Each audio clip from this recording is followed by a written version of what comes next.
from Winnipeg Stadium. It's Friday Night Football on TSN. The Hamilton Tiger Cats and the Winnipeg Blue Bombers.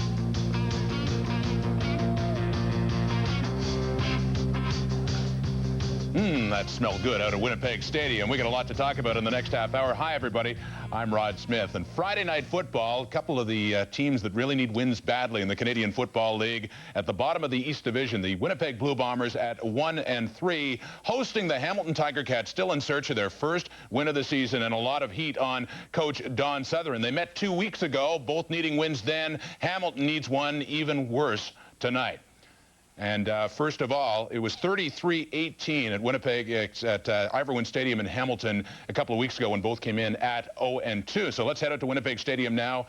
And actually, before we do that, let me introduce... It was a long night last night. Sure it was. Let's introduce the coach, Bob Obilovich, Les Brown, and Marty York of the Globe and Mail. Well, talked about Don Sutherland and the pressure on in this situation.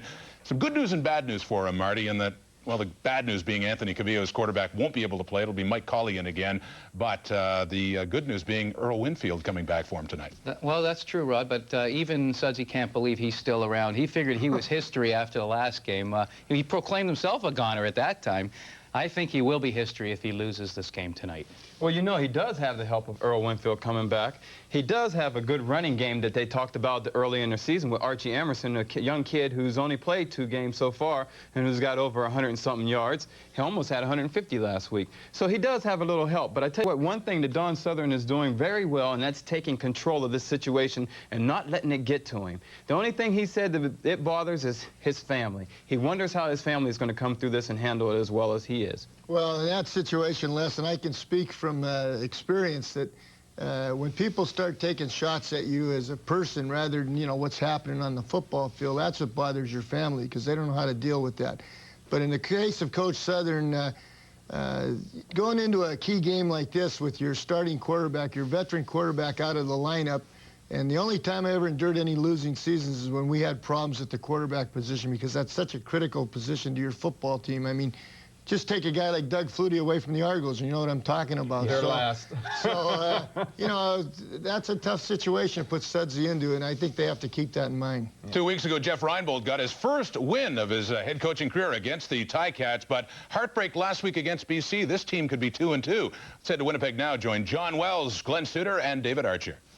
Well, speaking of heat, gentlemen, it is a steamy night in Winnipeg, and I think everyone in Manitoba is excited about Friday Night Football finally arriving here. The Bomber fans awfully excited about the running back that they've uncovered. Ronald Williams has really been doing a heck of a job. Well, Ronald Williams comes in tonight leading the league in rushing, and that all stems from the big group up front. They've done a great job of protecting the quarterback.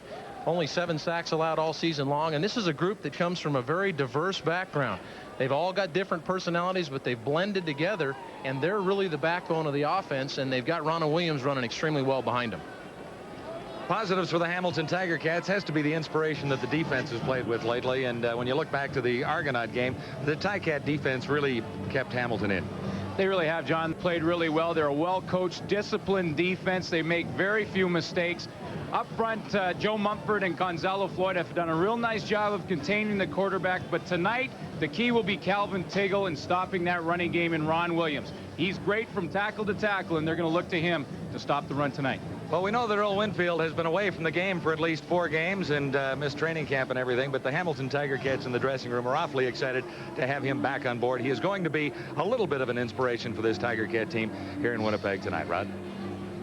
Thank you, John, and Don Sutherland certainly hope so. The Blue Bombers have their concerns, though. Both teams need a win tonight. When we come back, we'll look at Bombers threat Ronald Williams. Friday Night Football continues. Now, Ronald Williams certainly is the big story for the Winnipeg Blue Bombers last year, coming over for, well, as Jeff Reinbold put it, a box of tape and Greg Frères. Give Frères a little bit more credit than that for the BC Lions, but certainly a great acquisition for Reinbold. And look at the numbers he has so far. 5 rushing TDs. He leads the entire CFL in rushing period, and 3 actually second in the league. And a big day against the BC Lions last week. Greg Musselman has more on the newest Bomber running back threat. Ronald Williams is running up some pretty impressive stats. Last weekend, in just his 4th game in a Winnipeg uniform, Williams picked up 190 yards against the Lions, giving him almost 400 on the season, along with 5 touchdowns. He was the leading rusher in the CFL after week 4. But Williams, who played for the Cincinnati Bengals 3 years ago, is not overly enthusiastic about his personal success because of his team's lack of success in the win column. Well, they're happening for me, but they're not happening for the team right now. And we're all about a team concept here. And we got to turn some things around and make some different position changes. But I think we're going to be pretty good later on in the season. Williams is quick to credit his teammates up front, the guys that open the holes. Oh, I have a great offensive line. I think that I have the best offensive line in the CFL because those guys, I love them. they give me everything they have, and they come to me and say, hey, just tone it up for us. Hey, we'll give you a crack, and that's all I ask for. You know, he's a strong running back, and he makes his yards even after he gets hit. You know, he gets hit a few times, and he's still going forward. And the nice part about it, he catches the ball out of the backfield and gives us that, you know, diversity. He's kind of deceptive. You know, here's a guy that's about 230 that can run about 4.5, and you know, he's pretty thick, and last year just firsthand witnessing his ability, where Jeff's seen him in the World League. We played for him, and you know, he comes with some solid credentials.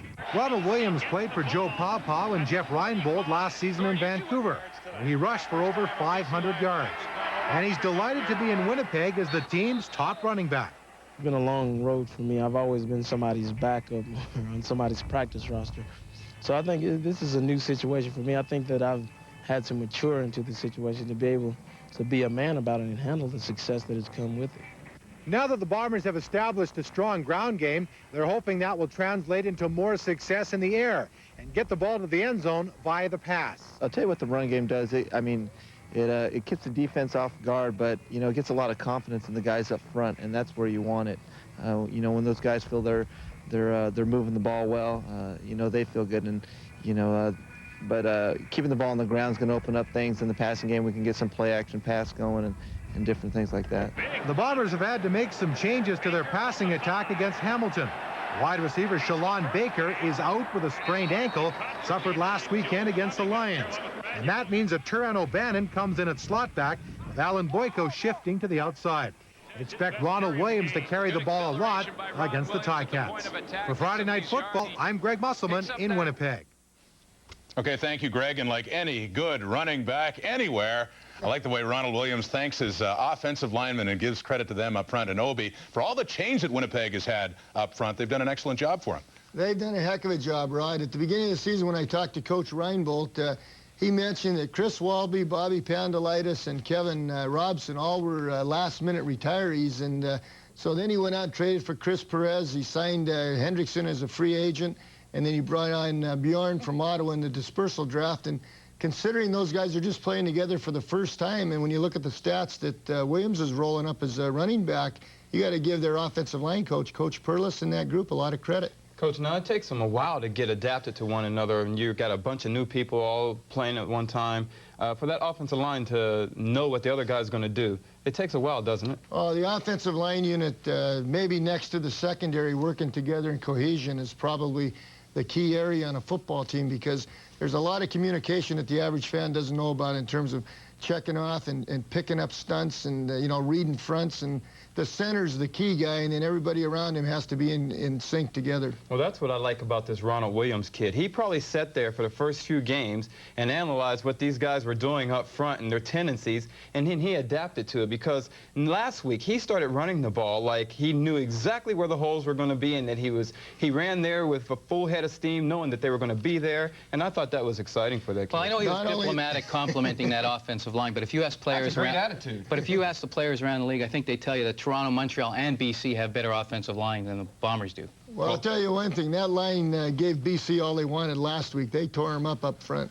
Winnipeg certainly has the biggest threat in Ronald Williams. And as for Hamilton, there really has been no threat. Worst-rated offense in the CFL this season. That has been the major concern.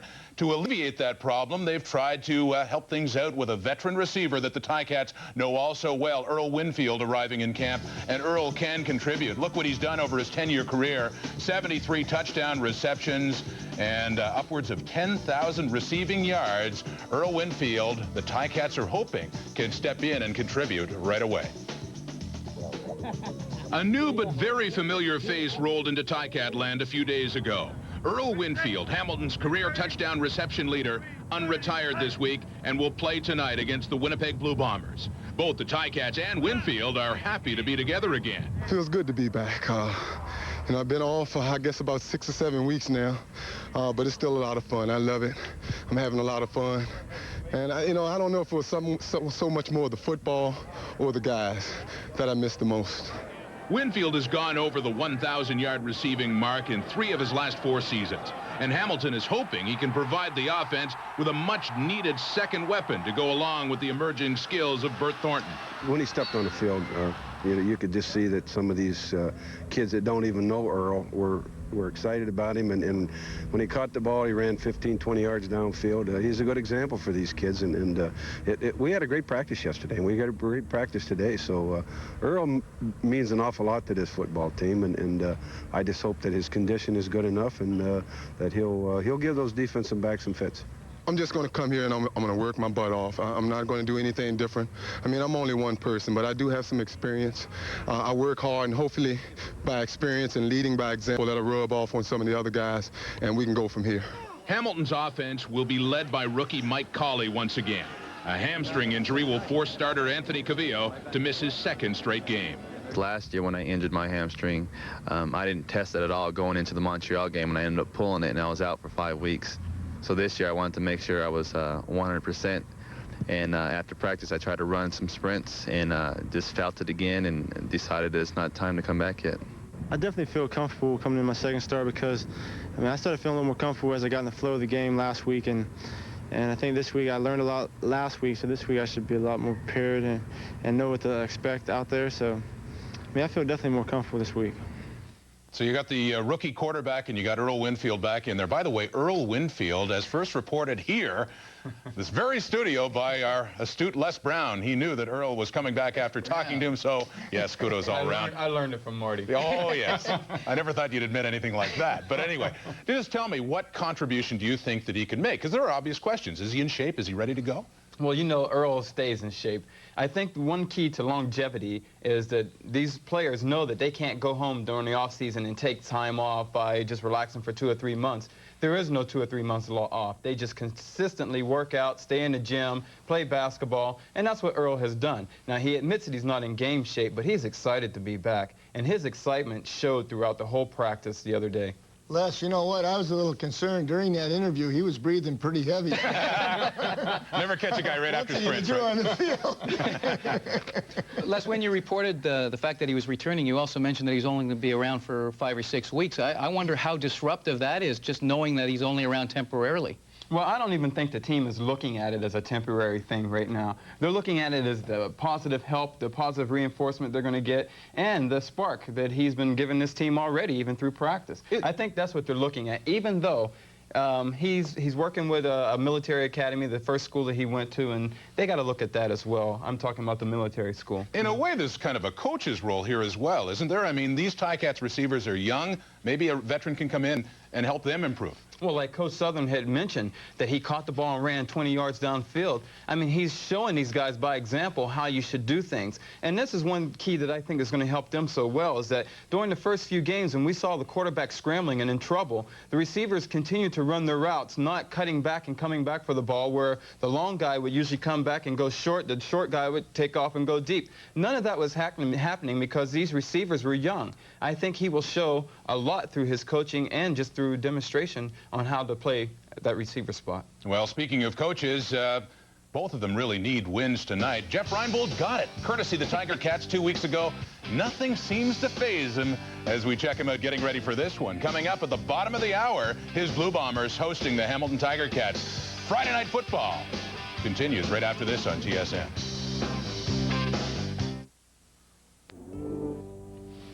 It's Friday night football getting set for the kickoff at Winnipeg Stadium. Now, last night we had a doubleheader here on TSN involving all 4 3-1 teams, all in first place, but a lot would change. First of all, the second game, which was at BC Place. It was the Lions hosting the Toronto Argonauts. And in this one, the Tony and Friends campaign kicked off in BC Place last night. Mike Pinball Clemens had a huge night returning kicks for the Argonauts. This 63-yard kickoff return has set up Toronto in great field position there. The pinball had everything working. A couple of plays later, it's Doug Flutie. looking for his target, who was a little bit hurt on the night but kept going. A 7-yard TD pass, and the Argos up 27-6 at the half. Some special teams certainly figured in there. A couple of kickoffs. Now, a couple of plays later, actually not a good night for Damon Allen. Did hook up with Alfred Jackson here. The Lions, touchdown, and that cuts Toronto's lead to 24-13 in the third quarter. Even Larry the Lumberjack looked a little bit rusty on the night. Every time I see that, it gets more painful. The Argos put it away right there late in the fourth. Robert Drummond, what a night he had. 1-yard TD plunge, his second touchdown of the game, and the Argos take it 34-20 to improve to 4-1 and sole possession of first place in the East Division. The Lions falling to second at 3-2. Now, earlier in the night at Olympic Stadium in Montreal, the Alouettes had their best crowd of the season, albeit just over 10,000, and hoping to continue putting a good product on the field in their back-to-back game, the second game against the Edmonton Eskimos. Danny McManus, the Eskies, full of tricks in the Big O last night. Eric Blunt taking the pitch, stops. It's going to be a quarterback, and a successful one at that, finding Darian Flutie for the touchdown on the option. 17-6 Edmonton in the second. Heads-up play, great hustle by kicker Sean Fleming as well. Chris Wright too slow, and because of it, Fleming comes down and recovers his own kick. Great field position. The Esks enjoyed that most of the night. Then 3rd and inches. McManus crosses up the Owls again, throwing to linebacker Willie Pless. Edmonton 24-9 at the half. Rough night for Terry Baker. This block. And that sets the table for Edmonton again. McManus cashes in, scrambles, and hits Darren Flutie. Another TD for Flutie, 31-9. Give the Owls credit. They've battled back. Tracy Ham scrambles, finds Denny Montana. A 9-yard touchdown there, and it's 31-16. And then in the fourth quarter, more Montreal. Mike Pringle crashes in from a yard away, and the Alouettes trailing by just 7. That's as close as Montreal comes, though. And the once 3-0 Alouettes have fallen to 3-2 after back-to-back losses to the mighty Eskimos. 4-1 now and looking very strong, with BC's loss, of course, sole possession of first in the West. Les, we talked about Montreal, how they looked so good when we last saw them at 3-0, but they go into Edmonton, they get shut out 32-0, and then this. That's a troubled Alouette team right now. Well, right now, especially that next game they have to play is going into Toronto, and they could be 3-3 very quickly. I think they have to be truly disappointed with all the mistakes they made in these past 2 Eskimo games. Well, Marty, the Argonaut situation, I mean, everything's going well in Toronto right now, but I understand there's a little bit of front office tension. Well, I guess you can say that, yeah. As general manager of the Argos this year, Eric Tillman has made every road trip with the team. But, and he was really looking forward to going to Vancouver for this game because he had worked there for 3 years. And friends and former co-workers of his were planning to give him a party to celebrate his 40th birthday. Well, when it came time to go, Don Matthews didn't want him to go. Don Matthews decided not to let him on this trip. And he told him that he had to go scout in the NFL camps. And I know that Eric Tillman was very upset about this. And, you know, relations between those two gentlemen were never great in the past when they were opponents. I don't think it's getting any better now. Well, you know, your 40th birthday is a very special event, Marty. I'm looking forward to mine. And I know that Eric must have been awfully disappointed that he couldn't meet his old friends. His parents were supposed to come from Mississippi for this and everything. So he was very upset. What is his title? General manager, but he is not the boss. It is Don Matthews who calls the shots. Well, general manager still is able to go to every game no matter what. They ought to put his foot down and say, hey, well, I'm going to this game because of whatever reasons. Well, have you ever worked with Don Matthews? You know what? It's not that easy when it comes to working with Don Matthews. I keep trying to tell this rookie that there's a certain kind of line of command there where you got to listen to your boss, and in this case, Don Matthews is the boss, That's and right. Eric reports to him, and That's he has to do what he says. Well, for whatever tension there is off the field, on the field, Don Matthews has a winning team going once again, winning in BC and taking over first place all alone. Once again in the CFL East, as we look at the standings, it is Edmonton alone in the West. Friday Night Football continues right after this.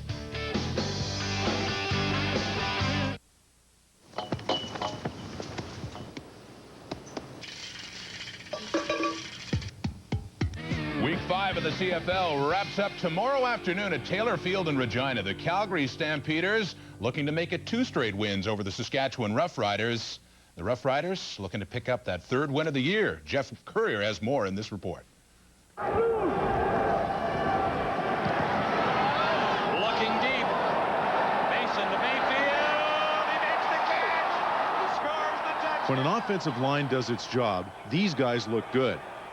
When the line plays poorly, nobody looks good. And that's what happened to Saskatchewan last week in Calgary. The line had its worst outing of the year. Well, obviously, as an offensive line, we're not really happy with the way we performed last week. If this team's going to go anywhere into the playoffs and hopefully on to the Grey Cup, you know, we got to pick our game up a little bit. So we've really taken it to heart and taken it personal this week, and hopefully we're going to come out of the gates. And luckily, we get to play them back-to-back and redeem ourselves. We was talking about we wasn't walking it. So this week we just got the coach said don't say anything until the job gets done.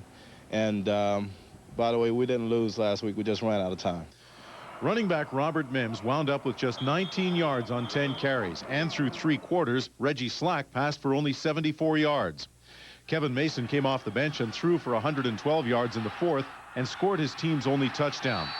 But because neither Mason nor Slack has established himself as a clear-cut number 1, Jim Daly was slow to name his starter for this game. It wasn't until Wednesday that he made a decision.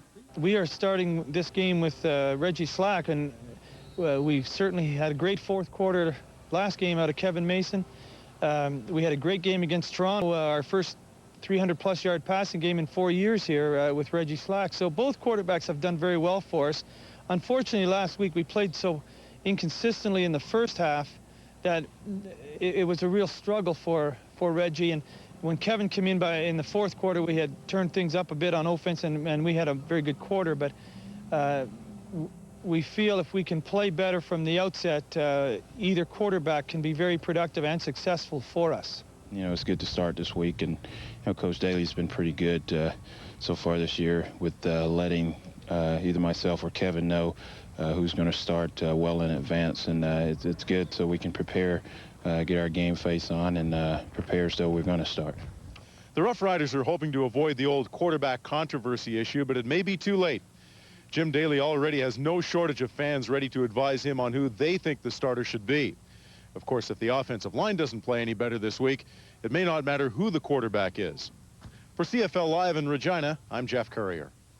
Okay, thank you very much, Jeff. And yeah, that's the question that's been going around Taylor Field and Regina. Not only offensive line, but who's going to be behind that offensive line at quarterback. Seen both good things out of Kevin Mason and Reggie Slack, and not so consistent things as well. But Mason looked so good against the Stampeders at McMahon last week, had some people thinking, I'm sure, he deserves the start this time around. Well, I think there is a quarterback situation there, as we talked about last night. But I liked hearing the comments by Carl Coulter and John Terry, 2 players I'm very familiar with. And both of those guys are great character guys, and they take a lot of pride in doing a good job. And I think that group up front is going to make either Slack or Mason the quarterback they have to be to make Saskatchewan Bob, good. In the CFL, I think the quarterback has to help the offensive line, too. He has to be mobile, and I don't think Reggie Slack has that mobility anymore. I don't know if it's his knee or what, but I think Kevin Mason should be starting this game simply because he is more mobile. Well, I think they're both mobile, and I think that I go back to my case and history point at the beginning. They had Reggie Slack win this in training camp, and he can't lose it just because of one bad quarter. You got to go with the hot hand.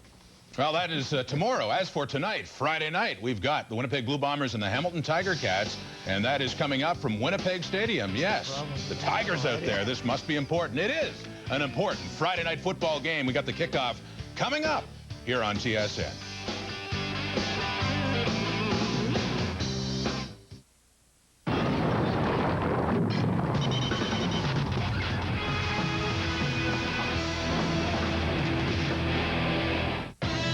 In the season, some CFL coaches are feeling the heat. Don Sutherland and Jeff Reinbold are a combined 1-7 to start the year. Reinbold hoping an inexperienced Chris Vargas can lead them down the field. On defense, he needs veterans like Greg Battle to rekindle that much-needed leadership. In Hamilton, Don Sutherland has his own quarterbacking dilemma. Anthony Cavillo is still hurting, so the Ticats must go with rookie Mike Colley again. Sutherland and Reinbold looking to take some of the heat off next.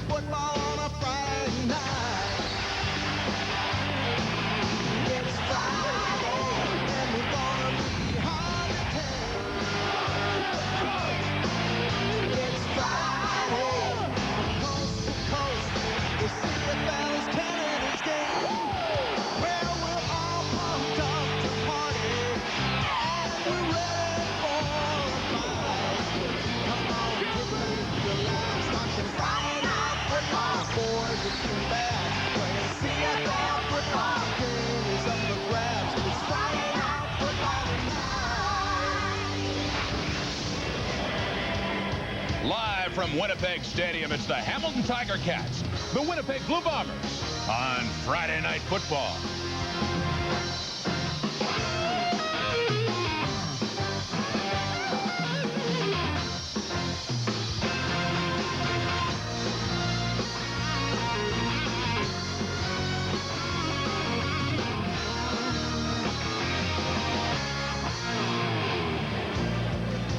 As usual, we are live and interactive here at TSN, so if you like, get on the net and play QB1 throughout this football game.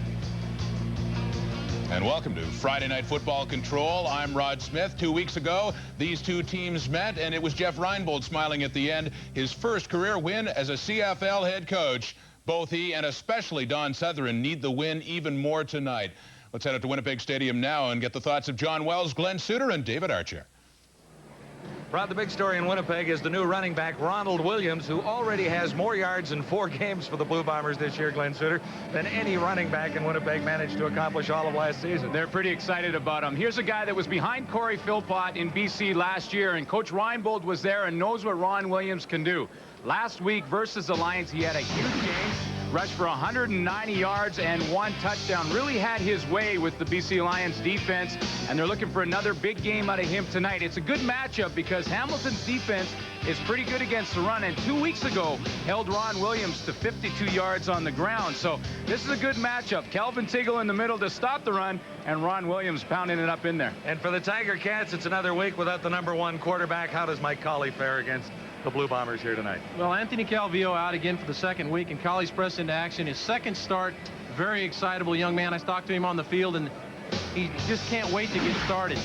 The thing that he's got going for him is he's got an old veteran coming back, a guy named Earl Winfield that's done a heck of a lot of things for this Ticat team. So I think Colley's going to probably throw a few balls his direction, but he's going to have to spread it around, get everybody involved. He's got Archie Amerson, who's done a great job for him. I'm looking forward to getting started.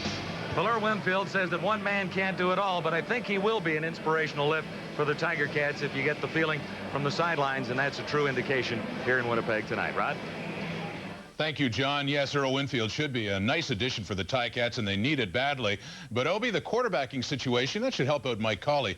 He and Chris Vargas, though, in a similar situation as young guys, still trying to prove themselves and feel their way along. I think this is the game where you have young quarterbacks, the young veteran and Chris Vargas and the rookie and Mike Colley trying to get it together tonight. And when you look at the two teams, there's some interesting changes in the receiving cores.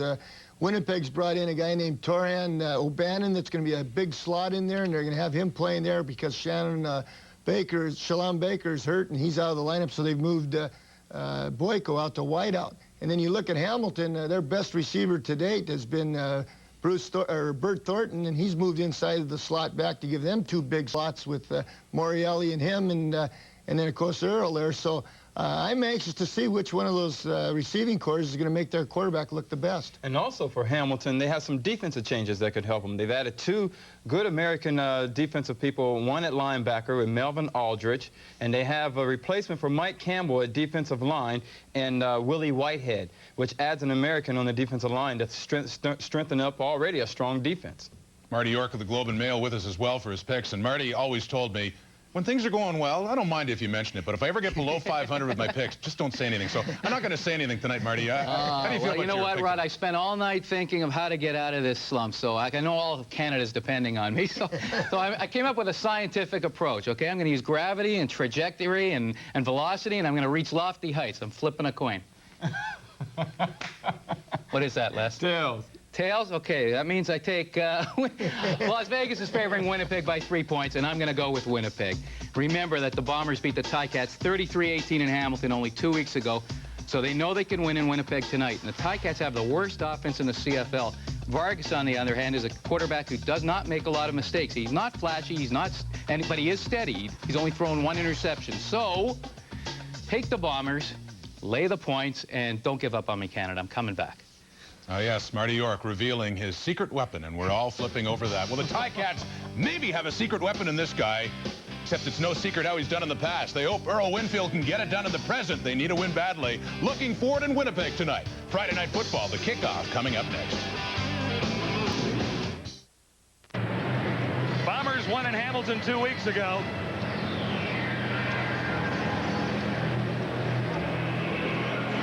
It was a solid victory for Winnipeg, but the Bombers did get a couple of breaks in that one, Suits. Well, there was some positive things out of the game film for the Winnipeg Blue Bombers from last week, even though it was an emotional loss for them in BC.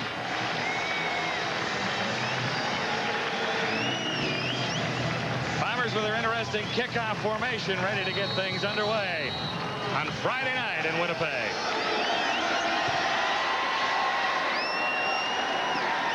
Coming down to Ashante Smith.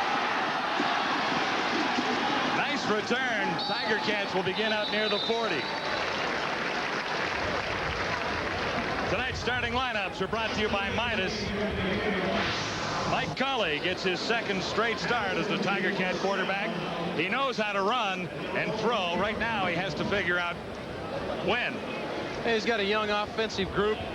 He's got some good people in there with Archie Emerson and Marcus Thomas, and then the offensive line. They've complained about some confusion up front.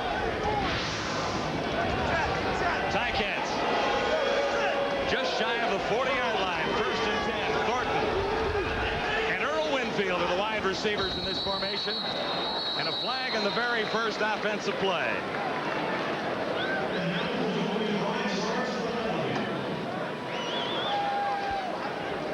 Illegal procedure. Hamilton 64. The right tackle, Peter Shorts, and a little more frustration for this guy. You know, Sudsy, they're talking about Sudsy and talking about how he's had some problems with his people, but he's done a great job of assembling some young talent. Well, Jeff Reinbold celebrated his first win as a head coach against this very Hamilton Ticat team. Lost last week in Vancouver. Still looking for his first win in front of the hometown fans that really have embraced his new way of doing things. First and 15, Hamilton. Colley uses the shotgun. Had to unload in a hurry. He has Thomas, and Thomas has a big gain. Bet it halfway to a first down, but he needed 15. Little pressure on Colley. We expected that. Well, this is a screen pass, so you're going to get a little pressure. It's timing by the offensive line. They're going to do 1,001, 1,002, and 1,003 and turn them loose. And then Colley's going to get popped, but he gets the ball to the running back for a nice gain. Second and short facing the Tiger Cats. It didn't look this bright a second or two ago. Second and 3. Cats out across the 47. Amerson got the call, and he stopped well short of the first down. Wrapped up by Shante Peoples, or at least he's celebrating the most down there. Shante Peoples going to move around. They're going to play a little bit of 34, or they're going to go with some 43 up front. Peoples is going to get involved from both respects. He just folds underneath and makes a pretty good play in the backfield on a good running back. Peoples made the play, and Archie Amerson, who's been averaging 4.8 yards per carry for the Tiger Cats. This is his third start tonight. That brings Osbaldiston in.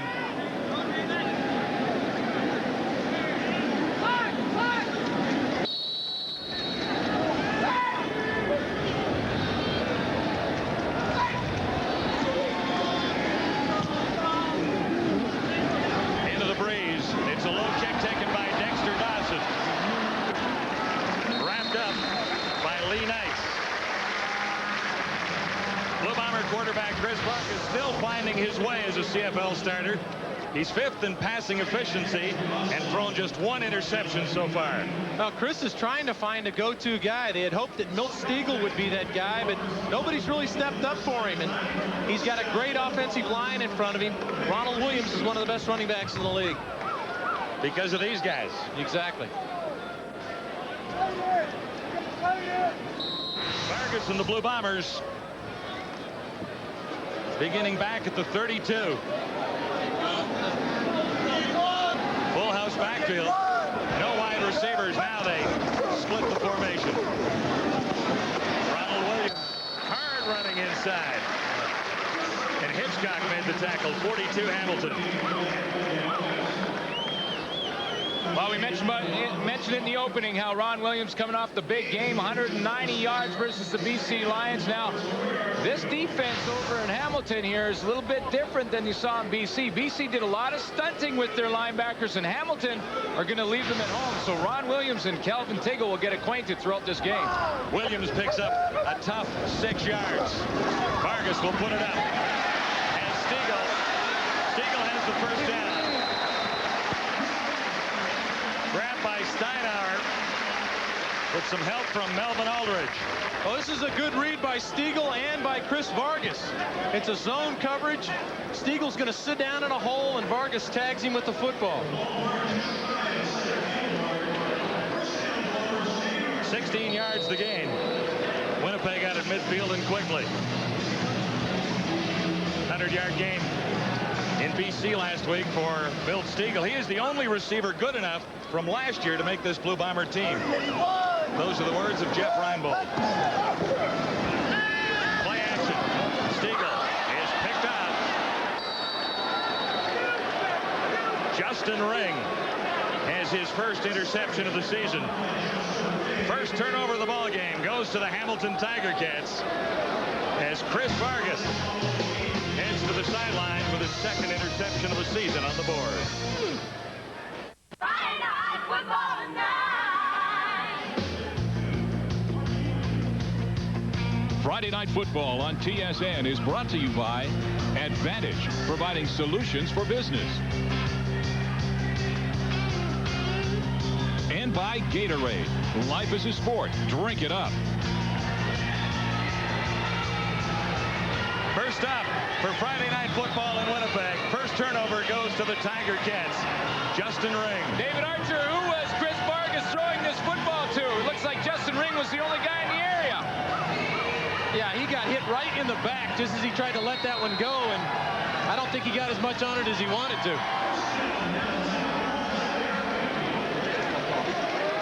Ticats at the Hamilton 50 set up with a first down. Earl Winfield to the near side. Number 1. Amerson flips it to Thornton. Loose ball in the backfield. It's right back to Winnipeg. Darnell Small has the ball. Oh, this is a classic mistake by a young player. This was designed to be a reverse, and Archie Amerson was supposed to hand the ball off to Bert Thornton. He couldn't get close to him, so he pitched it. The play was broken up by the defense, Glenn. He should have held on to it. Well, Dave, I also wonder about the play call, just because when you have a young team like they have in Hamilton, 3 things bad can happen. There's the exchange from center. Now you got an exchange to the running back, and you have to get an exchange there on the reverse. I mean, there's a lot of bad things going to happen, and it did for Hamilton on the play. Carlin was in the backfield. Back-to-back turnovers. First down, Winnipeg. Tough running for Ronald Williams. He has a couple. Well, one change up front for the Hamilton front 7, and that's Willie Whitehead will place Mike Campbell at the tackle position. Calvin Tiggle anchors the middle, and in the secondary, Eric Carter, one of the best cover men in the league, and Alondo Staunaar has 2 interceptions on the other corner.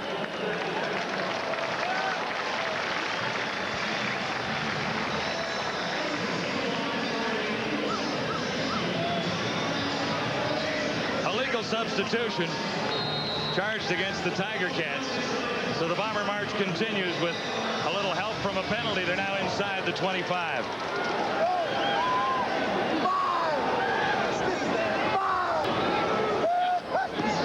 Vargas, play action fake, and a man open, and overthrew Boyko. Bruce Boyko looked to be open. It's a good read by Chris Vargas. Justin Ring was involved with covering there, and Vargas did a good job of finding. Just didn't make a good throw. 171 yards in week 3 and a Bomber win over the Tiger Cats. Chris Vargas. The Hamilton defense got away with one there, because you're right, David. Justin Ring did not adjust to the fullback and got away with one. 2nd and 10. Vargas time. What a great catch. Milt Stiegel. Tight coverage. Stiegel got there and held on to the ball. Well, there's Milt Stiegel. This is the guy we talked about that needs to be the go-to guy for Vargas, and he zoomed in on him right away, and it looked like Rob Hitchcock was reading his eyes, Glenn. Well, Rob Hitchcock times it pretty good, and then he tries to play the ball at the last second. Really doesn't get the full shoulder in there, but credit to Milt Stiegel, because he knew he was going to get hit and still hung on to the football. Second catch for Stiegel, 16 yards. Winnipeg inside the 10. First and goal to go from there. Here's Williams. Oh! And he's cut down at the 5. Great tackle by the safety, Rob Hitchcock. Rob Hitchcock is becoming one of the hardest hitting free safeties in the league, and he was probably mad at himself for not lowering the boom on Milt Stiegel on the previous play, and came up from his safety position and did a pretty nice job hitting Ron Williams low. You're going to see number 45 at the top left of your screen shoot in there. He disappears. Now watch him come up. Cut down Ron Williams right there. Gain is 4. Bombers at the Ticat 3. 2 cracks at it from there. Vargas. That was tipped. Montford, 53, I think.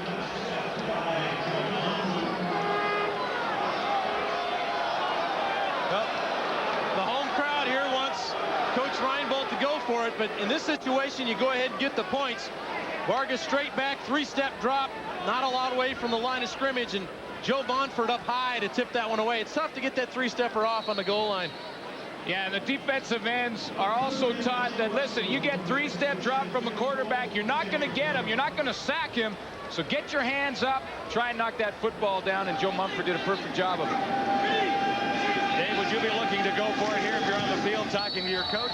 I think if I was on the 1-yard line, I would, but I think that's a good idea. Get the points on the board. Westwood has the Bombers on board. It's 3-0 on Friday Night Football. Week 3 at Iverwin in Hamilton. Bombers 33, Hamilton 18. Winnipeg had a couple of breaks. Turnovers a big part of the ball game. Yeah, that game was close late. Mike Colley was picked off late in the ball game, but Coach Southern's got a heck of a defense, Glenn. They just came in and stuffed an opportunity for Winnipeg to stuff it in the end zone. And he designs the defense, and he's under the hot seat a little bit, but I don't know why. If the Hamilton Ticats get rid of Coach Southern, they lose 3 coaches. Their head coach, their defensive coordinator, and their defensive back coach. Interesting. Big loss. Ticats first down, 35. They trail by a field goal.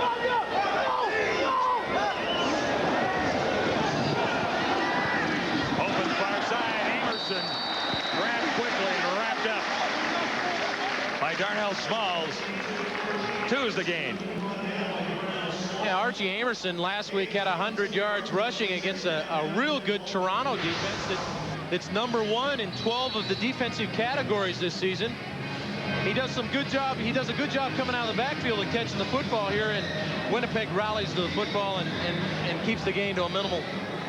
Well, you know, he's a guy that was at Northern Arizona and one season rushed for over 2,000 yards, so you know he can get it done. This is 2nd and 8. Looking deep for Winfield. Jump ball. Earl's got it. Mike Colley to Earl Winfield, and the Earl is back. Glenn, how did you know that a jump ball, Earl Winfield, it looks like it's going to come back because of a penalty, but how did you know if it was a jump ball or Winfield? Hamilton 61. Would make the play. You know what? I just had an ugly flashback of 11 years of nightmares watching number 1 jump up over me. He's going to take off down the sideline. Right over here is where the penalty is going to occur. That brings the play back, but I tell you what, you're going to see number 1. I just had an ugly flashback of that happening. There were 3 defenders there, He makes a living out of doing that. 2nd and 18. Colley under the cover, and he missed. Had a screen set up to the short side to Bert Thornton, and Colley just makes a poor throw, and he's got to throw the ball to the receiver. He can't expect the receiver to adjust to it on a screen pass. Got to be more accurate at the screen. Now, you know, when you talked to Mike Colley before the game, David, I was interested to hear that he was saying, I'm really looking for Earl Winfield. Is there a danger to doing that? Very much so, Glenn. He gets so glued into trying to get the ball to Earl Winfield, he's going to miss opportunities down the field, begin to force the football. Paul Osbaldiston to Dexter Dawson. Ozzie across the 15 to get it away. Bit of a charge. They blocked one on Osbaldiston in game 1 of the season. Here's Dexter Dodson and markers everywhere. 1, 2, 3, 4, 5 penalties, or at least penalty flags down. 56-yard punt. Now there's only 7 officials out there. Now, So two guys still have theirs. did they all see the same penalty, or did they all see 5 different penalties? I think a couple are about the same call. Well, There's one back in the Tiger Cat backfield. It's going to take them a while just to gather the flags up, not to sort out the penalty. Osbaldiston had a great quote this week about his head coach. I've watched him come into this organization and turn it from a locker room full of the biggest jerks I've ever seen in my life to the best group of guys I've ever played with on and off the field.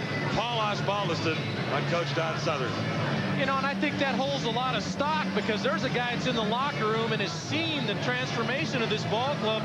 I don't think there could be any more stock put in a quarterback than what Ozzie did right there.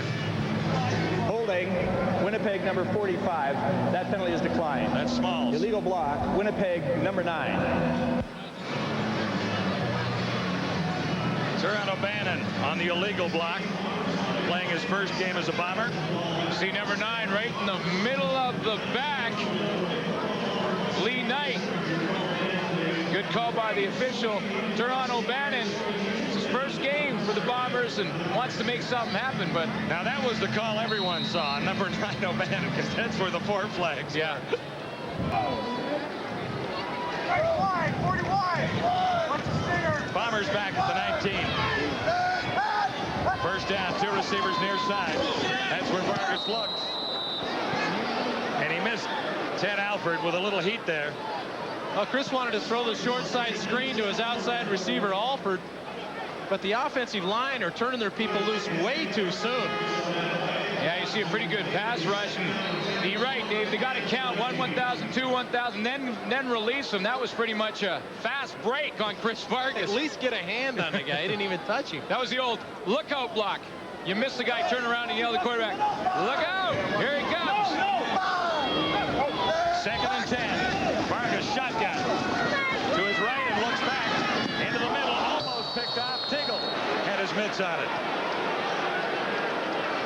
I take it Williams was the intended receiver. Now Chris is losing a little bit of his patience here, because he had a shot to Stiegel on the corner route and he turns and throws it back inside to traffic.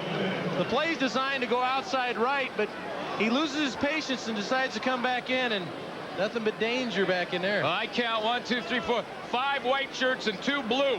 I don't like the odds if I'm Chris Vargas. Why would you throw it in there? Kelvin Tiggle knocked that one down in self-defense. Will Height, the lone man back for the Tiger Cats. Near his 50. Hamilton really looking for something to happen on special teams, and it's still not happening. No big returns, but the Ticats will have good field position as we return to Friday Night Football in a moment.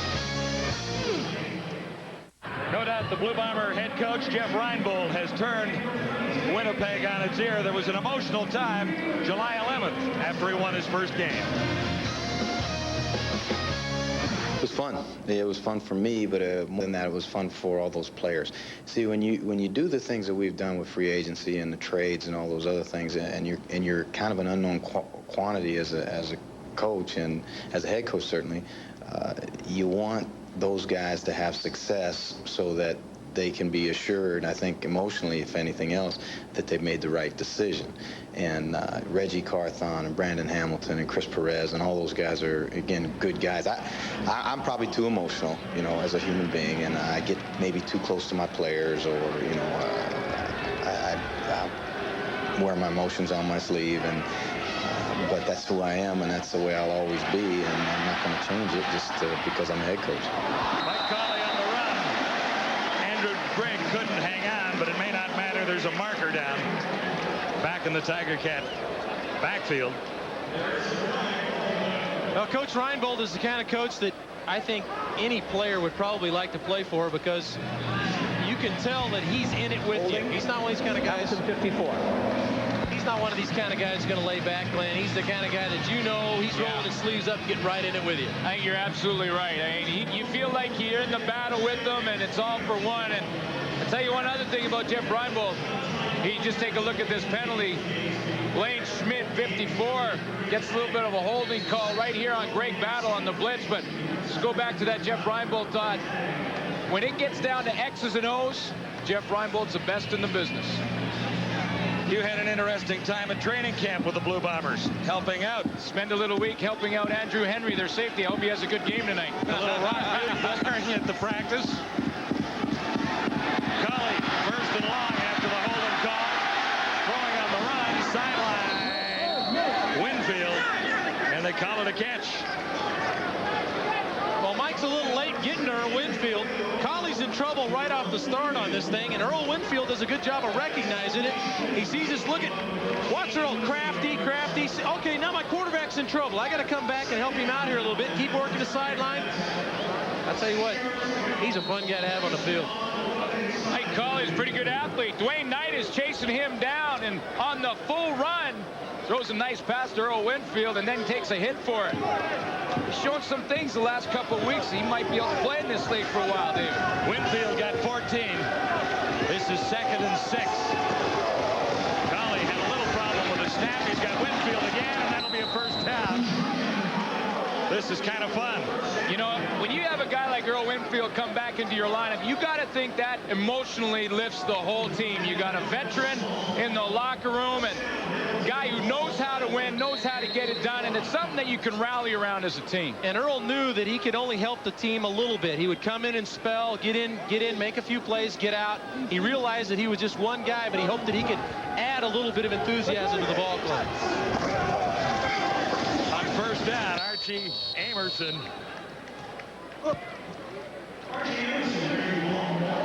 5 yards for Amerson. Winfield leads all Tycan receivers in touchdowns scored in the Canadian Football League. You know, a few on kick returns as well. Yeah, sorry, Jay. You know, when he had his best year was only a couple of years ago, back in 1995, when he had close to 1,500 yards receiving and 13 touchdowns. I mean, that happened to be the only game he played 18 games, too. Or the only year, excuse me. 85 career touchdowns for Earl Winfield. 2nd and 5 for the Tiger Cats. A little high. Amerson, the intended target. Dwayne Knight back in coverage for Winnipeg. Well, it's bump and run coverage across the board, and Dwayne Knight makes a nice play on Archie Amerson on a ball that was thrown a little behind Amerson. This is the mode of this defense. Come up and they're going to challenge you. You see the Dwayne Knight play, the tip underneath, but if I get bump and run coverage across the board, number one is going to get the football if I'm the quarterback. Yeah, you think you might be looking to Earl a little bit more throughout this game. I'm sure he will. 2:43 to go in the opening quarter. Andrew Gregg will hold. Osbaldiston with a chance to tie. This one wide. Dawson has time to get out of the end zone. Room to the near side. Makes the good call. Osbaldiston is trying to set him up. And he actually slowed him down a bit for Morreale to catch him from behind. But a great return and a wide field goal by Dexter Dawson. Ozzie played it well. The great thing about this, when you're returning a missed field goal, is that you know the field goal team is made up of at least 5 offensive linemen who cannot cover kicks very well. They have trouble running, so you really only need 1 or 2 blocks on the wingman. Dexter Dawson gets it, and then he gets one on the kicker, Paul Osbaldiston, who looked like he just tried to get out of the way. Well, he at least got over to run a little interference.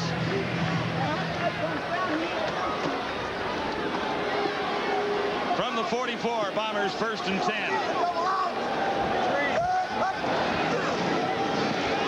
Ronald Williams trying to get outside. Montford had him by the right foot.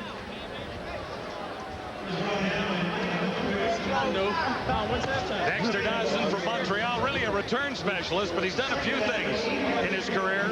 In Winnipeg, he's been a receiver, and he's been a defensive back as well. Absolutely. I mean, last week in BC, he lined up at middle linebacker for a couple of plays. When they had I missed that. Yeah. It's a utility guy for them.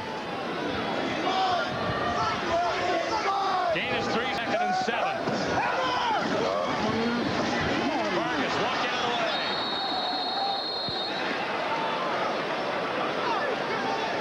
quick in the middle of things, number 99. Melvin Aldridge also there. Sorry, go ahead. I'm sorry. I didn't see necessarily a real strong pass rush move, just great bull rushing. Sort of collapsed the pocket on Vargas there. Give the sack to Philbrick. Eastern All-Star, that's his first of the year. Bob Cameron. Across the 50 to get a third down kick away. Steinauer to return, but there's a marker down back at the line. Well covered by Bombers special teams. That's Wade Miller, who's always involved on special team tackles, limiting the gain to 4 on the return.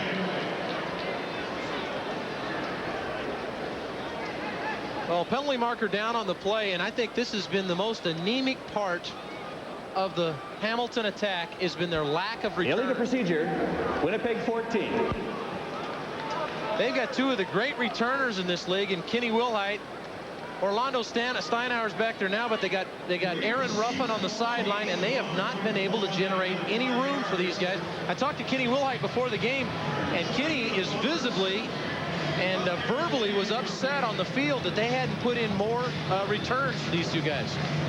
Yeah, it makes it tough when you got to make 4 or 5 guys miss. You think back to last year, Kenny Wilhite had a couple of touchdowns on returns and well over 1,000 yards in kickoff returns, so it is surprising that he hasn't had more success returning the football.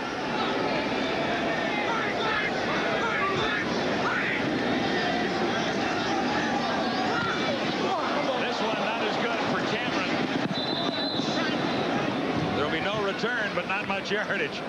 And Cameron, who's kicked about 59 miles as the Blue Bomber punter through 18 seasons, not pleased with that particular effort. Just 24 yards. 105,000 yards he's kicked. Phenomenal. 17 years in this league, and he's spent them all right here in Winnipeg. One of the favorite sons of this area. Bob Cameron actually owns about 5 or 6 homes. He renovates them himself, and he says on his way to practice, he'll stop by a house with a hammer and nails and just do some repair work. Oh, he'll show up at practice and the carpenter does. Oh, yeah. First down, Tiger Cats. Little swing pass. Rashonde Smith. And Collie really hasn't been able to get the passing game rolling. He's made some completions, but not for much yardage. Well, they're trying little gadgets here and there. They're trying to throw the screens.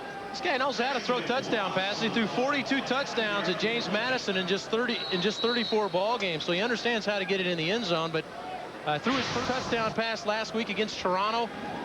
Played pretty well when he had a chance to get in there and do some of the things that he's capable of doing. He can really run with the football, which is a nice addition to the offense.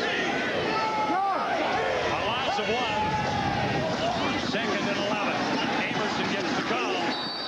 And it'll be kick time for the Ticats. Let's go. Come on now.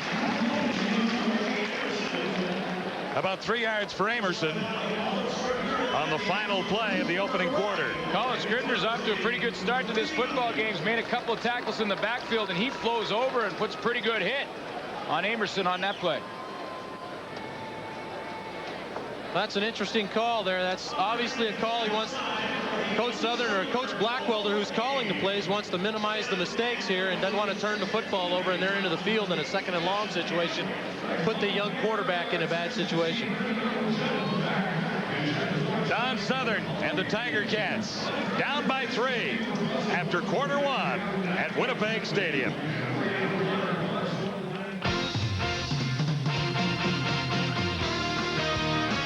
CFL Live at the Quarter is brought to you by Midas for new, longer-lasting carbon metallic brake pads.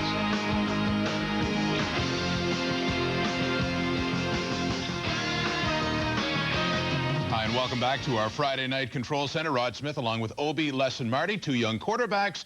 And so defense is dominating early on in this football game at Winnipeg Stadium. One of the great things, Obi, about Chris Vargas, doesn't make mistakes, but Hamilton's defense has been good at least trying to force them into some. I think they've done an excellent job in that first quarter. They lost a good football player with an injury, Mike Campbell, but they moved Gonzalo Floyd inside, and they put Willie Whitehead out at the end.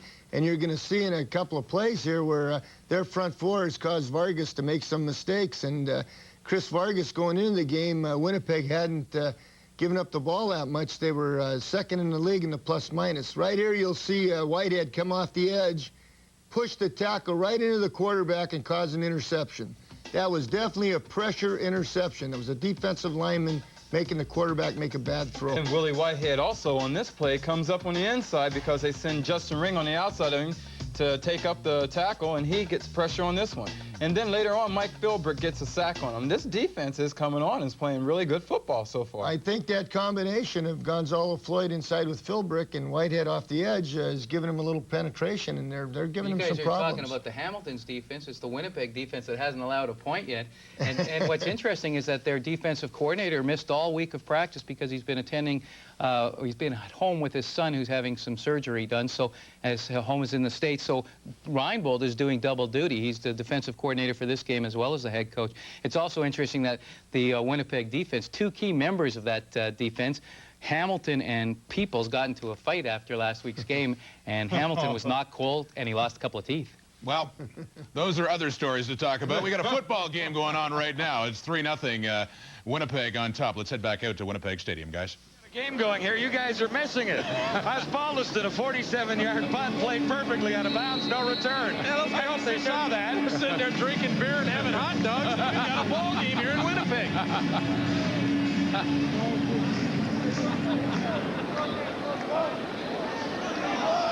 Vargas and the Bombers. 1st and 10. Around the 32. Looks to his left, going deep. Stiegel. Well defended. No flags. Great defense. Well, Kenny Wilhite is just he has so many instincts to close on the football, knows when to bait in, and he's beat here and gets back to football. It's not a badly thrown ball by Vargas. Kenny just understands how much room he can give a receiver. Stiegel runs a good route. Kenny gets back. Defense is the real highlight of that play, isn't it? The play by Wilhite. I agree with you totally, John. It was a good throw. Stiegel got behind him. But Wilhite, look at him, knows when to turn, look for the football, great instincts. Absolutely. The adjustment was unbelievable by Wilhite on that play. 2nd and 10, Bombers. Vargas punts once. He took a big hit, and he had Stiegel open that time. He couldn't hang on. Big hit by Willie Whitehead on the Bomber quarterback. Well, Willie makes this play for the defense because this time, Kenny doesn't use the instincts, and Stiegel wins. Watch Whitehead come inside and rush the throw. Right there, he just had to get rid of it a little too early. Down on the turf, boy, I've been there a few times. That's got to hurt. I mean, that's the Rydell on the top of your helmet, right between the sternum. You know, before the game, I wandered the field and found different body parts on the field and stuff that I left. Hey, there's my ear. What's the hardest landing in the CFL these days? The hardest landing in this, you got me. Worst turf, you know.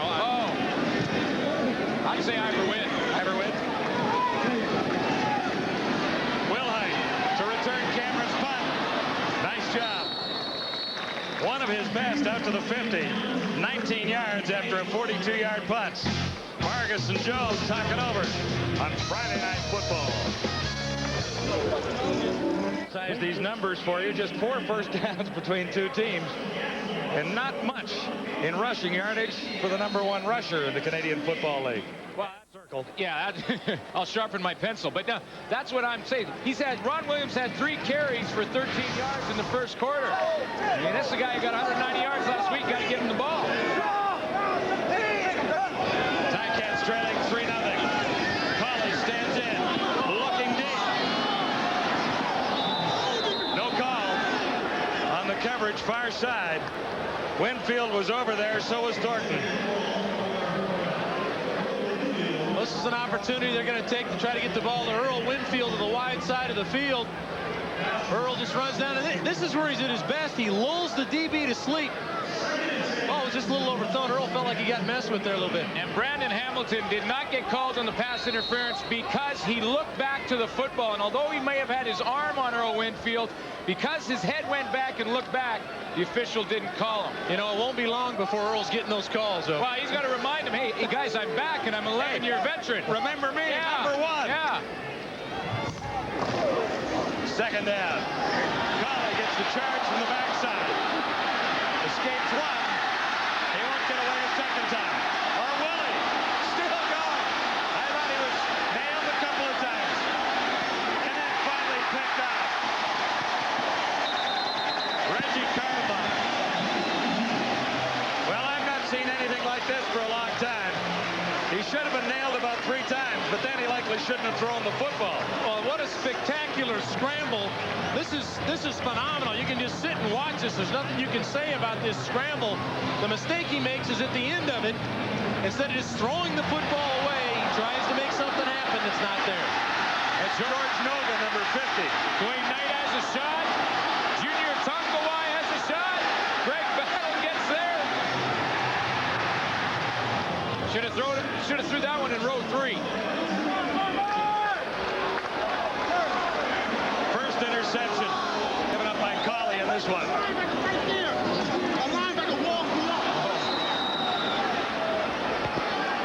Super read by Joe Montford there, John. This was a swing pass to Williams, and Montford read completely. I just go back to that interception from Mike Colley. You know, when you're a defensive back down the field and he's scrambled this long, now you're just trying to find a guy and grab onto him. And that time Reggie Carthon found Griggs and just tried to get himself in position. It turns out he was the target.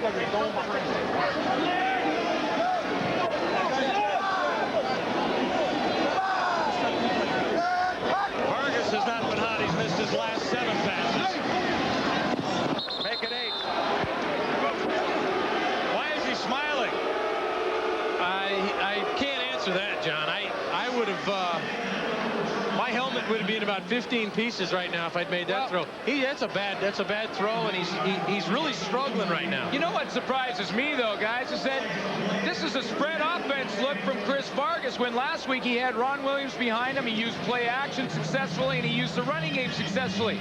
On that last play, Ron Williams was lined up in the slot back position, so Joe Paopao has thrown in some wrinkles for this Hamilton defense, but what worked for them last week was the running game. It's not working tonight. Cameron, 25-yarder last time, and there'll be no Ticat return once more.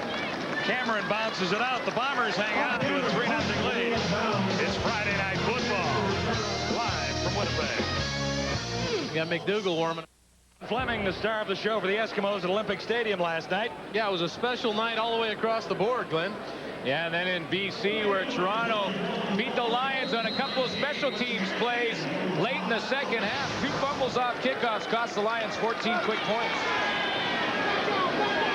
Ticats get away without giving up points after the interception. Colley beginning near his 15. And it's been tough running for both teams. That was Marcus Thomas, 33, slightly shaken up, warming up on the sidelines. Kevin McDougal. Well, you never know whether that's wishful thinking or whether he's going to actually get in the ball game. I've seen many a backup quarterback loosen up when the veteran that's in the, or the guy that's in the ball game is struggling. It looks like Joe Paopao right there is talking Vargas, so I would guess that he's going back in the ball game. Vargas is 0 for his last 8, though, guys. 2nd and 5.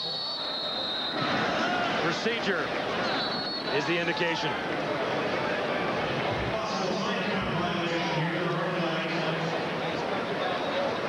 So when the backup warmed up behind you, what did you do? Just ignore him? I went over and punched him in the mouth. Time count violation. Hamilton 14. And after you do that one time, he won't warm up again until they ask him. Or he gets down in the tunnel or underneath the stands or something. If you're struggling at quarterback, you got enough problems than worrying about your guy looking over and seeing another guy warming up. That's for sure. 5 penalties against the Ticats have cost 40 yards. 2nd and a bunch. Winfield makes the catch. And he's close to the first down, depending on where they spot the ball. But Earl's been the man for the Ticats. Well, this is what Earl Winfield's experience will give to you. Here is Andrew Henry, the free safety. He's going to come on the safety blitz. You know that Earl Winfield knows that's happening and can pick it up, and so does Mike Colling, finds him. Andrew Henry doesn't have a chance to get in there. And another thing Earl did there, once he caught the football, he realized he was short of the first down and went immediately. Watch him go north and south right there to try to get the first down. And he did. Just enough. KG veteran Earl Winfield has been the receiving story for the Ticats thus far in this one. I'm sure Cawley's eyes lit up when he saw Winfield walk into the dressing room a couple of days ago, even though he likely didn't even know who he was. I asked him on the field, I said, hey, before Earl Winfield got here, did you know who he was? And he said, well, I'd read about him in a book or two. Well, the receiving corps has been depleted by injury and departure in Hamilton. Amerson. We've liked the way he's run the football over the last 3 games, closing in on 5 yards per carry as an average. He gets 4 there. Now, Archie Amerson, we talked about this last time we had an Hamilton game on, but he was the Division I AA equivalent of the Heisman Trophy winner. So he knows how to tote the football. What I've been impressed with him in the games that we've seen of Archie Amerson is his ability to catch the ball out of the backfield. Very good receiver.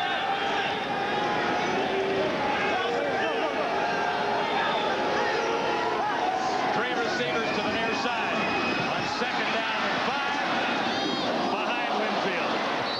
Carthon almost had his 2nd. And is Cawley looking too much to number 1? I'm not sure he was throwing that ball to Earl Winfield there. But Earl Winfield was certainly in the area, and whenever he is, you'd like to think it was thrown in his direction. But I think he was trying to go inside to Alford right there. I'm sorry, to Smith. Ashonde Smith was coming inside, and I think that's where he wanted to throw the football, and Earl may have made a nice defensive play to keep that from being picked off. Number 1 was definitely the closest white jersey. Well, Reggie Carthon was so surprised that it hit him in the stomach, he didn't catch it. That'd have been his 2nd today. Osbaldiston keeps it low and nails it for Dexter Dawson. Great return earlier. Ticats have it well covered.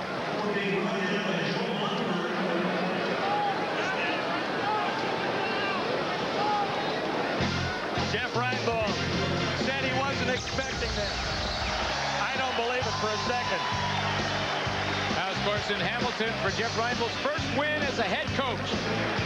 But he sure loved to win one in front of his home crowd. I was there with him that night, and he really enjoyed that. That was something that meant a tremendous amount to him to have his teammate or team respond to him. And now he's gone to his backup. Here's Kevin McDougal. They touted McDougal as the number 1 quarterback in Winnipeg during the offseason. Vargas came in and won the job. McDougal will get a chance here. But Ronald Williams can't find any more running room with McDougal at the controls. Vargas gets the hook. This guy's in. You know, really, Willie Whitehead has come in here with a purpose. He's already pressured Vargas several times, and here he makes a stop in the backfield on the top running back in the league this year so far. It really was a great play. I mean, he's replacing Mike Campbell, and Willie Whitehead just closed down when he saw the pulling guard and tackle and made the play from the backside. 2nd big play by Whitehead. Campbell is out with bad ribs. 2nd down, a little better than 10. Nice catch. Should be a first down. Stiegel hangs on, and we'll see where they spot it, but he's right along that 45-yard line. It's a good throw for McDougal to come off of the bench and complete his first ball. First down. It was a 2nd and long situation, which is the worst for a quarterback. Looks off. That's a veteran quarterback. He hasn't played a lot, but showed that he could look off. Watch him look to the left. Now comes back right, sticks it inside for the first down. And in coverage, when you get looked off like that, you freeze. Your feet freeze, and that gives you that opportunity to get the opening. Bombers first down on the 45. That's a little more like it for Ronald Williams.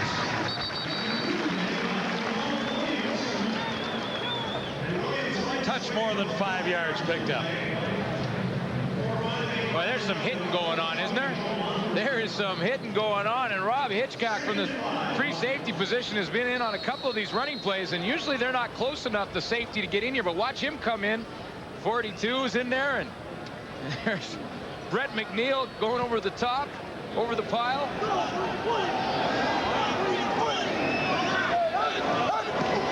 It was a 5-yard game. Kevin McDougal. Markers are down. McDougal will take out. Could be a free flag. Forced into the Bomber bench. Likely has enough if the infraction is against Hamilton. I think the official can take his choice between a couple here. 2 markers at least. Yeah, you got procedure and holding both against Winnipeg, and this is going to wave off the first down. Illegal procedure. Winnipeg number 9, decline. Holding. Winnipeg number 57, decline. Holding. Winnipeg number 60. Wow. Whoa. We got time to show them all. Well, let's see. There's 60. There's 57. Let's take a look at these two guys. And I saw both takedowns. So I say there was a choice. There's one takedown. The hands in there. Was singled out. Dave Van Conen, and then Brett McNeil at the top.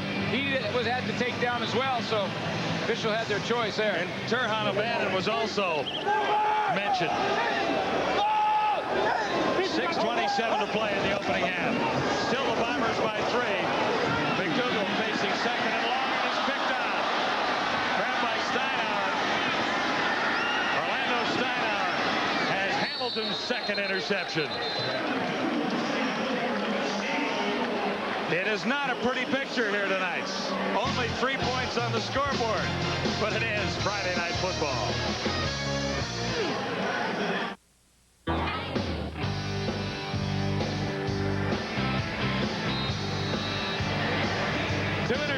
For the Tiger Cats now, and the new quarterback has thrown the second one to Orlando Steinauer. 3 on the season for the Tiger Cat defender, and it's back in Mike Cawley's hands. Well, these two teams right now are playing like they're allergic to the end zone. Hey, where's that official going? Seems to be a bit of a problem in the end zone.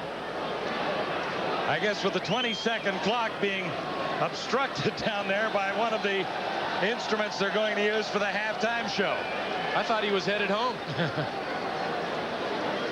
So turn on the 20-second clock.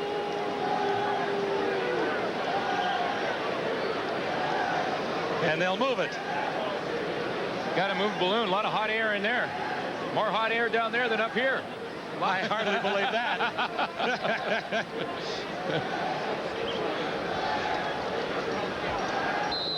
Orlando Steinauer, I think, baited Kevin McDougal on this play. This is the interception. He was just waiting on the deep outside third for McDougal to throw that football, and comes up with his third. Cawley to Thornton. Big Ticat first down inside the 30. Well, Bert Thornton has been moved from the outside to the inside in a slot area, and this is a great big receiver. He's 6'2", great target, runs a real good route to get into the seam, and then he can run with it after he catches it. But they were really excited about getting this guy in the slot. Greg Battle, who's played many games in this stadium, couldn't quite get to that one. 29 yards sets the Ticats up at the Bomber 29, and Amerson goes to work. Down to the 20. Nice run. His best of the ball game. He has 9. I love the cut. I mean, this play looks to me like it's supposed to go to the outside, and Archie Amerson sees that there's nothing out there and closes in a hurry. Shante People shuts it down to the play side, but the cut right there to cut back. Got great feet. Amerson is winning the battle of the running backs tonight. Ron Lancaster used to say, give it to your best back on 2nd and 1. Well, there he was. Ron Lancaster told me that in his huddle there was this little deal that they used to have. He used to flip a coin. If it was heads, George Reed called the play. If it was tails, it was Hugh Campbell. And if it landed on edge, he got the call.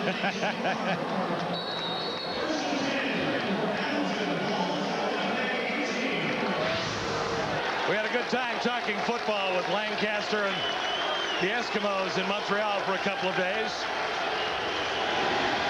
Interesting ball game last night, to say the least. Here's Colley. Nowhere to throw and nowhere to go. Well, Mike Colley's going to get zero coverage here, Glenn, and this is a situation where put the ball up to a guy that can go get it, and number one is the guy when you get down in the scoring zone. When you say zero, David, you're talking about no safety help in the middle, and you're right. Halfbacks and corners were on their own in man-to-man, and now it's just who's going to win the battle. Colley didn't give his receiver a chance. Got back on the line of scrimmage, though. Now Colley wrapped up again. That will be a sack. And that sack is Mike Colley's sack, because Peter Shorts had perfect protection, and Colley ran in to the defender. George Noga gets the sack, but it's Mike Colley. Watch Peter Shorts. Great technique. Right in front of him.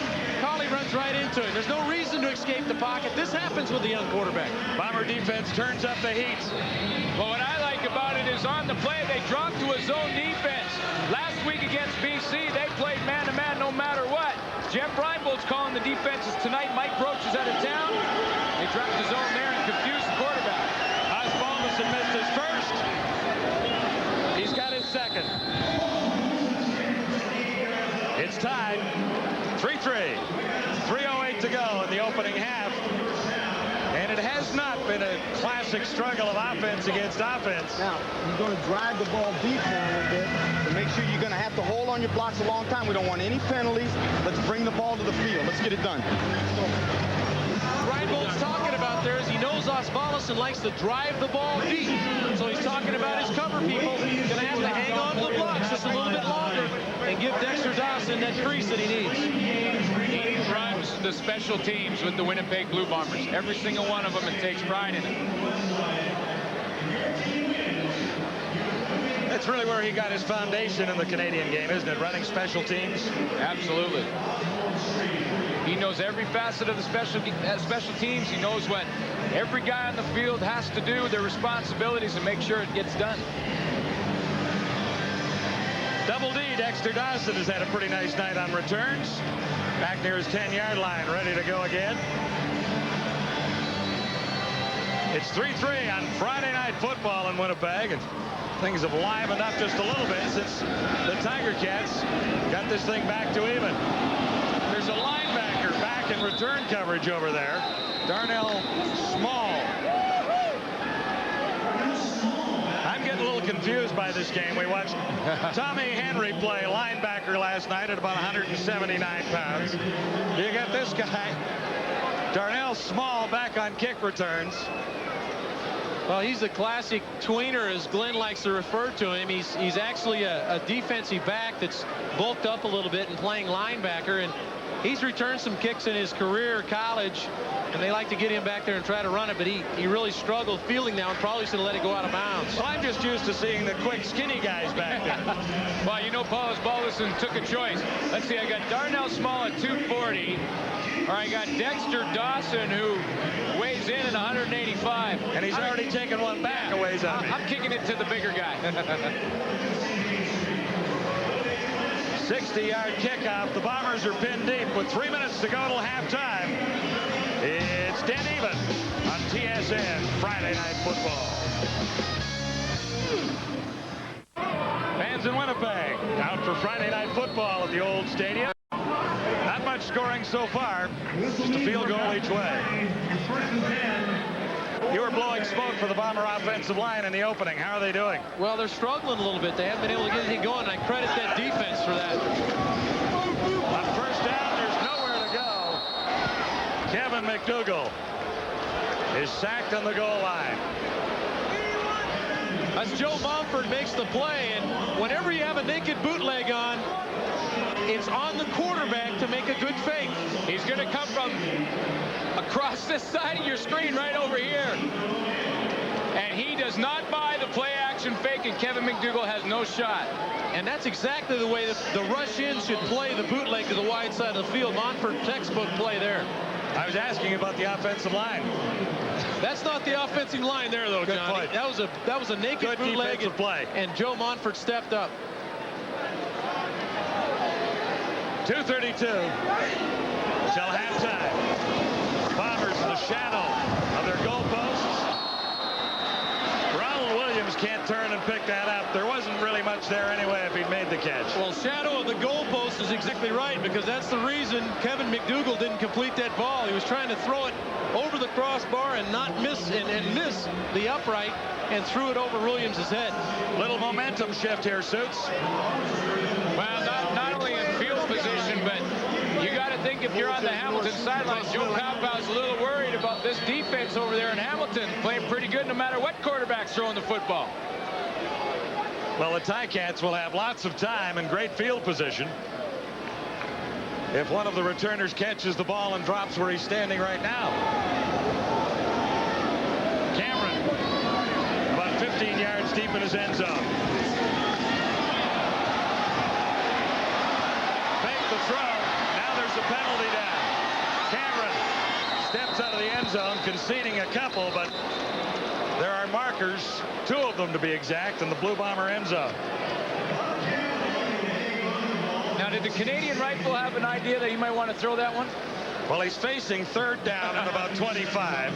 You know what? He saw Sean Fleming last night, and he was going to try to load one up. Holding, Winnipeg 37. Holding, Winnipeg number 8. Both penalties declined. Dave Pitcher and Dwayne Knight are holding. Knight up to the right of your screen, but Jeff Reinbold likely told that front line, hold and take up as much time as you can. If we get called on a penalty and they take it, if they get called on a penalty and take it, it doesn't matter. We'll just do it all over again. They missed one there. You get those hands inside the arms and aren't reaching out around a guy, they won't call that hold. As long as you keep the hands inside the arms. Position, right? We'll get the ball back. Let's go. We're going to go away from Ruffin, huh? Make a play. 1, 2, 3. Make a play. Let's get it, man. Let's get it. And 2 to the Ticat total. The Bombers get set to kick it away. 5 at the half. On Friday Night Football, the boys will be all wound up about this one. And we'll look ahead to Calgary, Saskatchewan. Taylor Field tomorrow. Don Southern has 12. He's ready to go.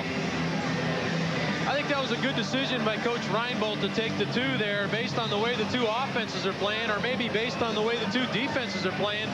A good gamble, thinking that he'd be able to win the battle here in field position. Well, Westwood will kick, but the field position, had they allowed Cameron to kick, could have cost them more than 2 points. They're yelling for Smith to let it roll out of bounds and not make a play. I found it interesting that Jeff Reinbold gave Troy Westwood instructions to kick it away from Aaron Ruffin. Obviously, the game plan is to keep it away from 32. That was a little too far away, though. Well, you heard on the play all the communication that was going on. They knew it was going out of bounds, and a lot of times the receiver can't tell. So a lot of good communication on the field from the special teams unit there. Ruffin put on about 10 pounds in the offseason, and he, like, this guy's stud. You know how many times he bench pressed 225 pounds this year? 26. What did you used to do in your big years? Oh, here we go. Well, let's see. When it was my first year out of the league, it was 27. My second year out of the league, I bumped it up to 30. On my 3rd year out of the league now, I'm going to push it up to 33.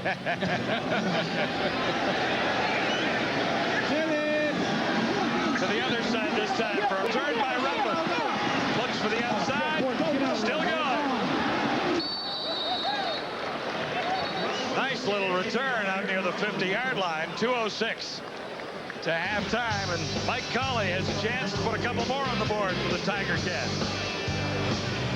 Well, Mike's been workmanlike tonight. I don't think he's made a lot of big throws. In fact, he was only averaging. Dave Moyer, our statistician up here, said that he was averaging only 5.8 yards a complete or attempt, and that's just not going to get it done. You got to get the ball down the field. He's had big eyes for Earl Winfield in the first half. Beginning just shy of the 50. Shovel ahead for Amerson. I thought there was some movement there, but no marker, which is maybe good news. Do you like this pass? Well, I've used this play before. This is something that Doug Flutie is really good at. You're flipping it to Mike Pinball Clemens. This one's broken up. It looked like, to me, Glenn, it looked like that Winnipeg had a run blitz on. Battle blitz right into the play. Absolutely. A cancellation. They're canceling the gaps, take away all the run lanes. Loss of 1, 2nd and 11. McCauley missed the target that time. They were coming again. Great battle came up the middle, and Shannon Garrett only had one good hand to reach out and try and knock that ball down. The target was Ashande Smith, and Colley heads to the bench. 1:41 till halftime. Now, the reason this play is so close is I think the outside receivers lined up too close to the formation. Colley really had to try to stick it in there, and he's upset he didn't get it in there. But I think that if he gets some better spacing from his receivers, spread the defense a bit, he's going to have a little bit better throwing lanes. Go ahead. Ticats on top by 2. Dexter Dawson deep for Winnipeg. Osbaldiston just got it away. He draws a flag. Roughing or contacting the kicker. Dawson takes off. Great block to spring Dawson free. But this one may not matter. Lee Knight will not catch him. It's up to Ozzie. He takes it all the way. But it's a long run that may not count for a darn thing. 52-yard punt, 100-yard return for the Knicks. But Ozzie was shaken up twice on the play. Once as he got the punt away, and then trying to run interference. Well, it's no question it's coming back. Oh, Kesley Perrin robbed the kicker. Well, we got Lee Knight down on the ground, and I think that's more he's just out of breath than anything else. Lee was covering the punt on the other side of the field and probably ran about 140 yards on this play to try to make the play, and dove at the end to try to keep Dexter out of the end zone, but it's all coming back. That's not a fair road race. Lee Knight against Dexter Dawson, is it? Kesley Perrin is the youngster cracking the Bombers lineup this season. Of course, he had the return against Hamilton on a block for a touchdown, and the rule of thumb is when you lay out, you have to touch the football if you're going to hit the kicker. Kesley Perrin didn't. No question, it's a penalty. And Dean Noel for Hamilton wishes that everybody would tell him, because he got hammered. What a great block by Leonard Jean-Pierre on the play. Guys, listen. He's over there going, wait a minute now. If there's a roughing the kicker penalty, could you guys let me know, and I'll just get out of the way?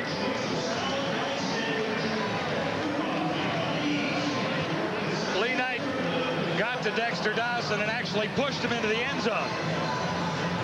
Watch Lee stay after it. This is an old wily vet trying to make a play. Just couldn't quite get to him, and he's just gassed at the end of the play and lays down and takes a breath. You know, Lee probably is as tired at home as he is on the field, because they had twin boys in the offseason, so he's chasing some youngsters around. Wow. There's his career numbers, and we should also be add there, only had 3 hours sleep in the last 4 days. Twins. He's got twin boys and a daughter. The boys, Sam and Connor, and Katie, the daughter, back home in Hamilton watching Daddy, and Daddy's okay, just a little gassed right now. Yeah, do you think the Twins are really paying attention to this?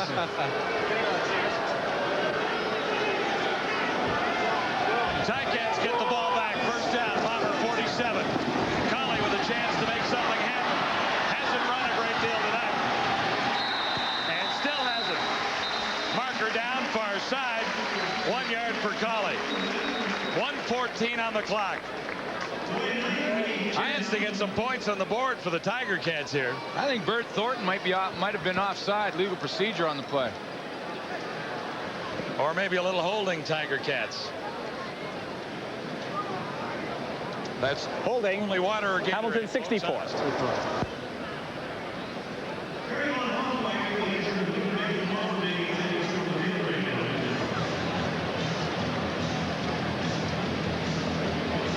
Peter Shorts got nabbed on the holding call. Did you play with him too? Peter Shorts, ex-teammate of mine. I don't know if you've been keeping count, Suits, but he's been everywhere, and he's played with absolutely everyone.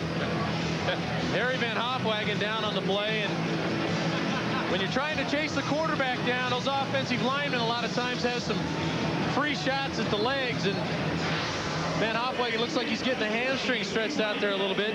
He's filling in for some of the injuries they've got on defense. Absolutely. Tommy Fagan went down, and so did Tyrone Rogers, so Harry Van Hopwagen steps in. Last year, just played 8 games. Didn't have a sack last year, and he's recorded 1 so far this season. So they stretch out Harry Van Hopwagen, former J.P. Metzger's Trophy winner out of Carlton. And we'll check in tomorrow night. Taylor Field, Regina, Stampeders and the Rough Riders. The rematch. That'll be fun. Well, I mentioned it last night, but I got to do it again because now there were 30,000 fans in Calgary for the first part of that doubleheader. Now I want to know if the Regina fans are going to rise to the challenge and show up. See if you can little challenge there for us. Get 30,000 into Taylor Field. Well, we had 33 for a game against Sacramento back in '93, I want to say. 55 for a game against the Stampeders once, too. Colley has his man far side. They call it a catch. Well, Archie Emerson slips out of the backfield, John, and just runs a little corner out. And this is a heck of a throw by Colley under heat. Greg Battle's doing a heck of a job coming after the quarterback, and here he blitzed through a crease. He's been doing it all game. Not only to cancel the run, but when he sees his man blocking, he just takes off and hammers Colley. Colley doing a good job of steps up in the pocket, really nice, and finds Amerson on the sideline. Archie Emerson. We talked about how good a receiver is. He's just short of the first down. 1:08 till halftime. It's the Ticats on top, 5-3. Sounds like a hockey game, but really this is the CFL Live and Friday Night Football at Winnipeg Stadium. And I think that's the first time Mike Colley has actually really let people make something happen for him. The offensive line blocked real well, stepped up in the pocket, and threw the ball under heat. Made a nice throw to Emerson. 2nd and inches. Colley himself. Another marker down. My gosh. Well, were they drawn offside? Because Winnipeg definitely was offside. I'm just wondering if they were drawn. I don't think so.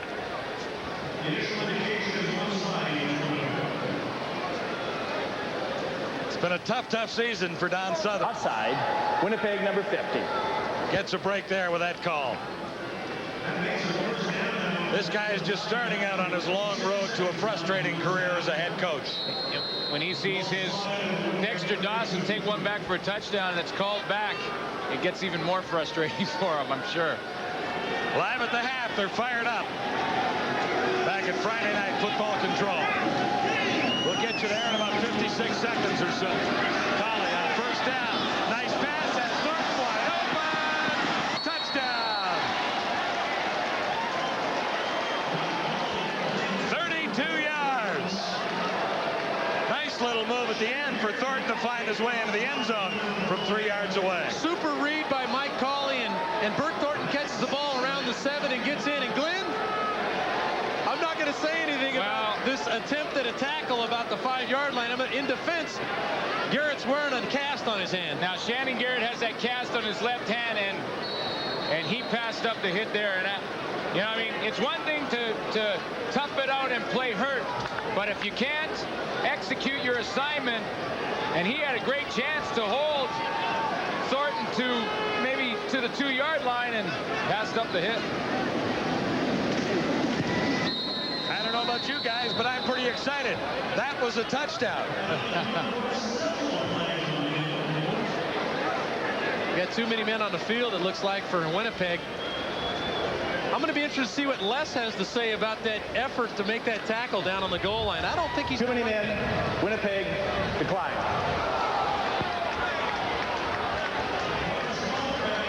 Second touchdown reception of the season for Bert Thornton. Ticats open up a nice little lead. 2 plays in a row that Colley steps up in the pocket. He reads the zone. The corner falls back to the inside, and Bert Thornton standing all alone.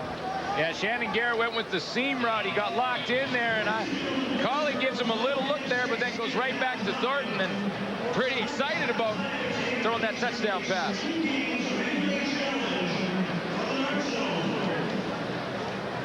You know, I think that's one of the biggest things that Colley has to guard against is getting too excited when he's got people like Bert Thornton and Earl Winfield sitting there and some of the veterans on this team. And I know Anthony Calvillo comes over to him after every series and calms him down. That's his biggest thing he has to guard against. Gets too excited. But Winfield has made quite a difference tonight, not only in the catches, but in the people he's drawn away. Thornton has not had big plays in the last little while, although he is the Ticats' #1 receiver. And look at the other receivers they're working with. Morreale and Ashande Smith inside, with Prince Wembley and Ted Long on the injured list. So they've had to make some adjustments to the starting group that they began with. Well, I think he's had just an effect on the overall attitude of this ball club.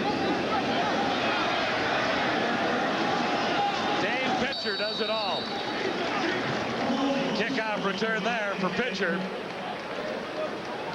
7 plays to cover 61 yards in a minute 26.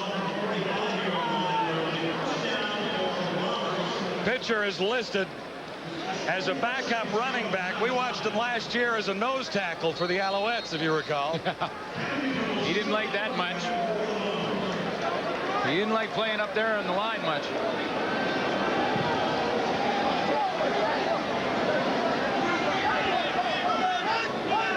From the 45, the Bombers with 43 seconds on the clock. Go to Williams. And the Ticats have stuffed him more than once tonight. Now Steiner makes a nice tackle there. Whenever you got a running back the size of Williams, who's about 230 or 225, you got to go ahead and take the legs, and he did there. Mike Morreale a little upset at the inactivity, and he thought he was open on this play and ready to go for the touchdown. Every receiver in the league thinks they're wide open. I think he was there, but Colley had eyes for Thornton. Well, when you go back and look at the films, it's because Colley was looking that way is the reason he was open. And he'll look at the film and find that the only reason he was open is because the safety was flowing over to where the ball was being thrown. He's tearing up over there. He was so open. So Colley did engineer a touchdown drive. And illegal procedure. The conversation we've been watching from up here with Anthony Calvillo. Oh, Calvillo's just saying, yeah, just do that. Thornton on the corner and just throw it. That's the one there. Put a little asterisk beside that play. Procedure against Winnipeg makes it 2nd and 7. 33 seconds on the scoreboard clock till halftime. Ticats on top, 12-3.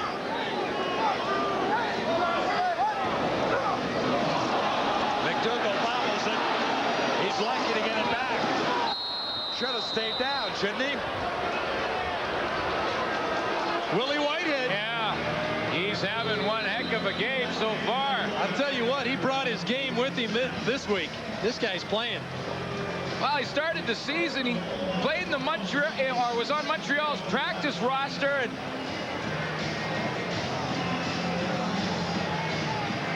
then he was 3 weeks on the practice roster in Hamilton, and he just comes off the edge and does a nice job of getting in the backfield. He's spent the whole game in the Winnipeg backfield. Whitehead had a start earlier this season, or at least got in game action, but he's into the game today for Mike Campbell, who's out with ribs. And in that game, he had a sack, so he made a contribution in the one game he's had an opportunity to play in, and he's stepped up his game tonight. So this is a good guy to have on the football field. Ticat defense has been quite a story. They've held Ronald Williams to 20 yards on 6 carries. Nice punt by Cameron. Ken Wilhite. Look to the outside. Has about 9 on the return. 43-yard punt. And 17 seconds till the half.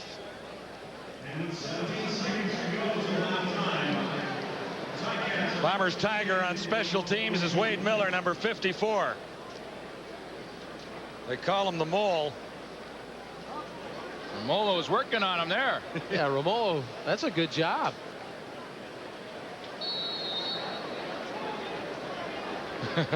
That's a good job by Romolo. He just shadowed him and kept pestering him and got his eyes off the ball. You really don't need to knock the guy out. Just stay in his way. Colley fakes once. 12 seconds left.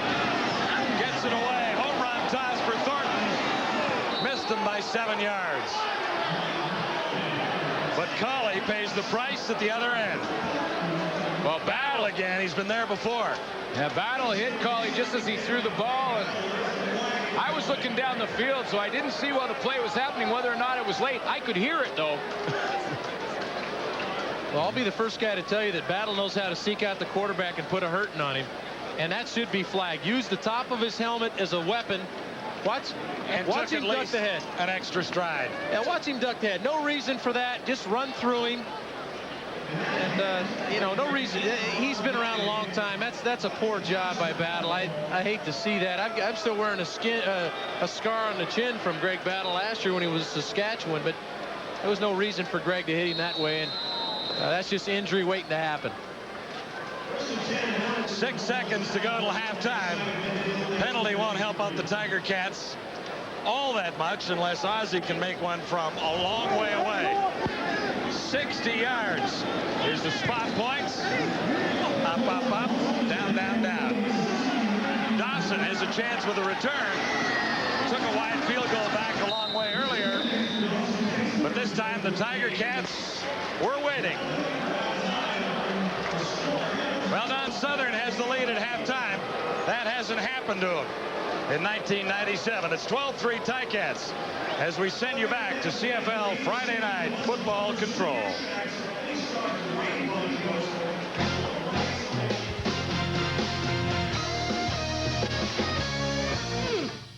Welcome back to our Friday Night Control Center. I'm Rod Smith along with Obi, Les, and Marty. Hey, it seems crazy on a half full of good defensive plays. We're going to highlight one of the very few poor ones, but David Archer wants to know what our defensive expert Les Brown thinks about the one play that led to the one touchdown right at the end of the half. Well, I'm like David Archer and Glenn Suter on this one. You do not play this game if you're not fully healthy to play it and make the plays that you're supposed to make. This time, Bert Thornton catches a pass right out on the corner route. As he's going in to score, Shannon Garrett comes by, and the club hand that he has all wrapped up is on the backside, so it really wouldn't have interfered with this tackle at all if he had just went for the legs and pulled him out. But he just stopped, two-hand tapped him, and you get touchdown instead of the 3 points. If you make that tackle, then the defense has a chance to stop him and maybe only give up a field goal. And that's the only time any team found the end zone in this game so far. Whenever you get one like this, low scoring, you could say, hey, the defense is great, or hey, the offense is terrible, maybe a bit of both. Is the glass half full or half empty? Whatever it is, Marty, we've been listening to you. You don't like the taste of it either way. Well, Rod, there's a dearth of offense in the CFL this season. Offenses aren't in sync. There's very little offensive imagination being shown. Points are down by about 8 points, eight a game so far. I think most fans in Canada want to see scoring. Don't these guys tonight know this is Friday night football? They're supposed to do a little more in a full half and score on a safety, a couple field goals, and a last-second touchdown. Marty, I think you're insulting someone here. You know what, Marty? Defenses have the hardest job because offensive players know where they're going. Defensive players have to react to get there. I'm sure that's true, but I'm talking about fans want to see scoring. So when you have a good defensive game, then a true fan should realize, hey, this is a good game. Hey, true fans want to see a lack of scoring. They can watch soccer where it's 0-0. They get excited about that. Marty, you see what everybody else sees. We got two quarterbacks playing out there that are not as good as Doug Flutie and somebody else that's a veteran quarterback in this league. And the way this game is going, and actually Hamilton's offense was touchdown was set up by play on special teams. And I think the way this game's going is that the defenses are just playing so much better than the offenses that I think special teams will decide the outcome of this game. What about Hamilton's defense? They're playing well. That front four, Joe Moss is probably quite happy. You know, Joe's a longtime veteran coach, and he knows how important the pressure up front is. And Willie Whitehead's coming off that edge pretty good. That looks good for Hamilton. I tell you what, if Hamilton's defense keeps playing like this, and they get their starting quarterback healthy, these guys are looking pretty good with Winfield on the outside and Bert Thornton on the inside. They have two weapons in two different spots that can really hurt teams. Well, that's the one flash story you were going to say. Wrap it up here. All I want to say is that CFL has been selling offense for a very long time, and fans have become accustomed to offense for CFL football. If they want to see a defensive football, You can watch NFL. Oh, hush. Oh, boy. Defensive out in Winnipeg. It's getting a little defensive here in our control center. Well, it's a good situation for Don Sutherland heading to the half with the lead. And afterwards, our Greg Musselman spoke to Sudsy as he was heading to the locker room. Well, it's started raining here at Winnipeg Stadium. Don, your defense did a good job, especially shutting down the running game. Ronald Williams just 20 yards, and your offense got it going late in the half. Yeah, like I said, it's a good, solid defense, but our quarterback's very young and all, but I'll tell you what, he's a gutsy kid. We got some guys open. He'll spot them, but pretty good half, but we got to come out second half and play better. And Earl Winfield looks like he hasn't lost too much. No, he's a great receiver. He's one of the better receivers in this league we'll ever see. But he wants to play. His conditioning looks pretty good, so he'll go until he gets tired. Okay, have a good second half. Thanks, Don. Thank you. Okay, thank you, Greg. Hey, there's a cloud on the horizon. The rain's coming in. Hasn't been raining points so far. 15 of them. Friday Night Football returns after this. Yes, Tony Antunovic. He played for Obi. He was a center with the Argonauts that won the Grey Cup in 1983. Diagnosed with leukemia back in March. And we want everybody's support for this nationwide Canadian Red Cross unrelated bone marrow donor program, the campaign that kicked off with the Canadian Football League this week. You can make donations at any Bank of Montreal or games from July 24th to August the 2nd, and certainly a very worthwhile cause.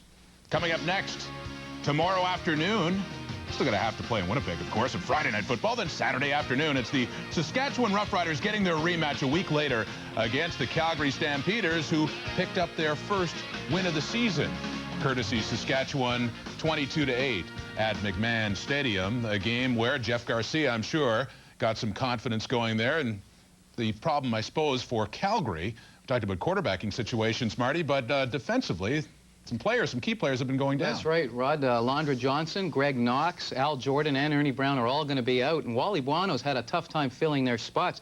I know he'd like to see the practice roster extended beyond 5 players. He's been complaining about that. I know the biggest one that they're going to miss is AJ. Yeah. This guy fills holes like nobody in the league right now. I think he's taken over what Greg Battle used to be.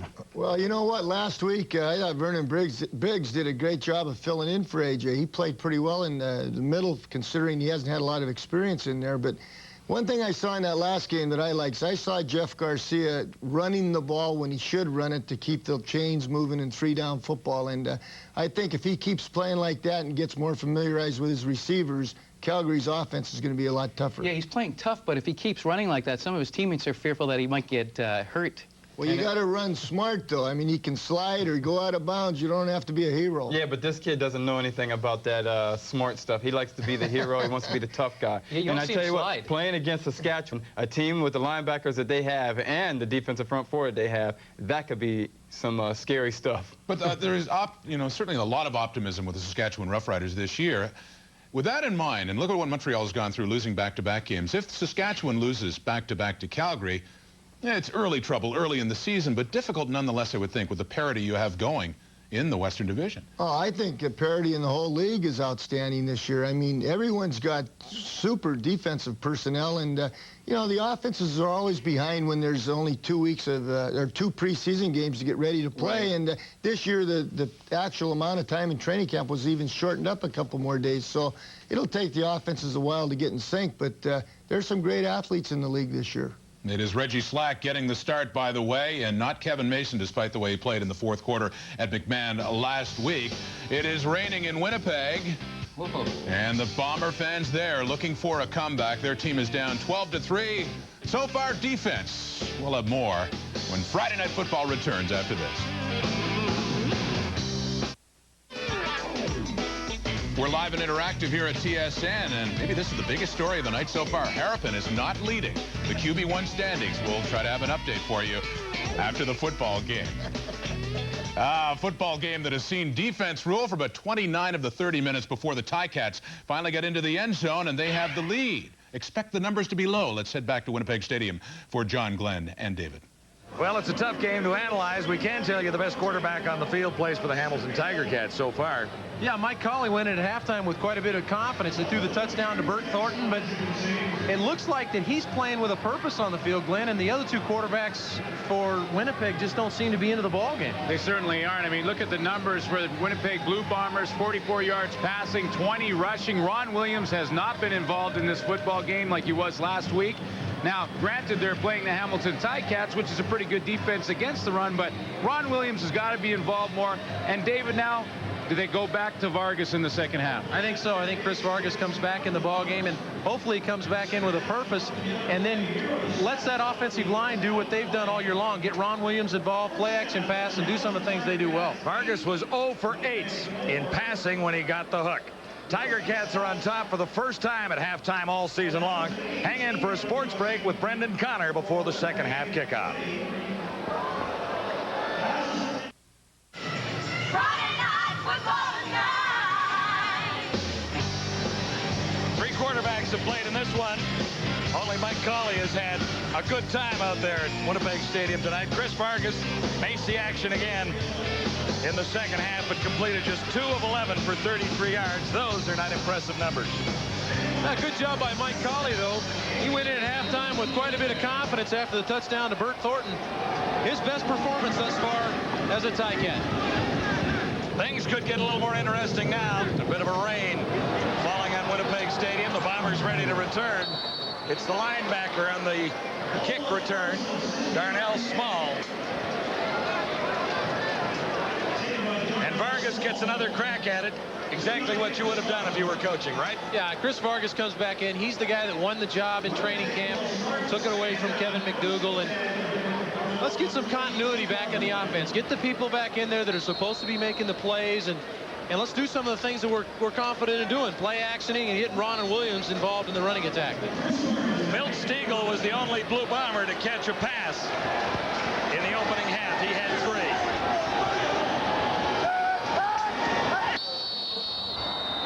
Ticats by 9 and a penalty to start the second half. Chris Perez got the momentum moving forward and couldn't stop it. Tough when you're that big sometimes. Winnipeg 62. He kind of leaned forward and he couldn't stop his momentum, and he kept going. It took about 4 steps. 6'6", 290. Yeah, but that stuff, that's ridiculous, guys. Come on. You come out of the half, and the first play from scrimmage, you jump offside. I mean, where's the concentration? Well, it's gone, obviously. Now, with having the different quarterback again, with Kevin McDougall out, Vargas in there, would that make a difference? Vargas had to hurry the throw. There was big-time pressure, and it was Joe Montfort again.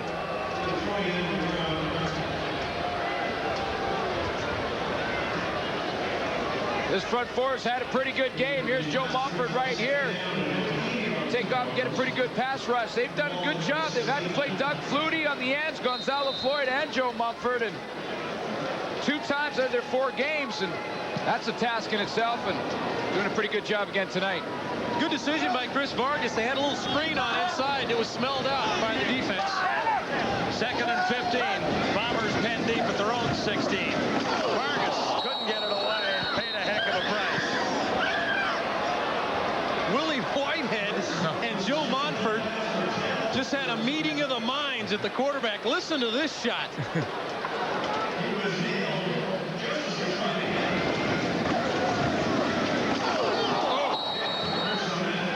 It's a QB sandwich there. You know what? You can play quarterback. I don't want it. My neck hurts right now. I don't know what the deal is. Wow, what a hit. Montfort's had a night. And so has Whitehead. We've talked about both of them several times.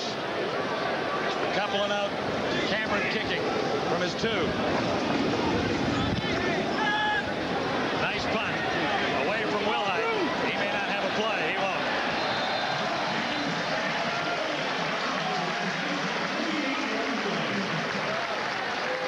Six-yard punt. Let's bring in Greg Musselman.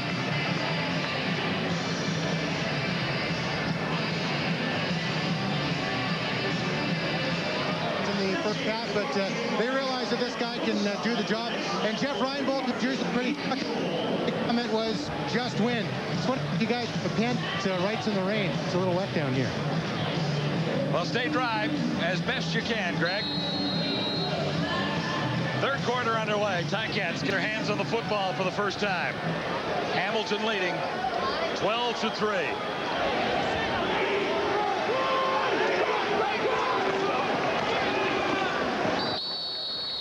Thomas got the call and actually appeared to lose his footing.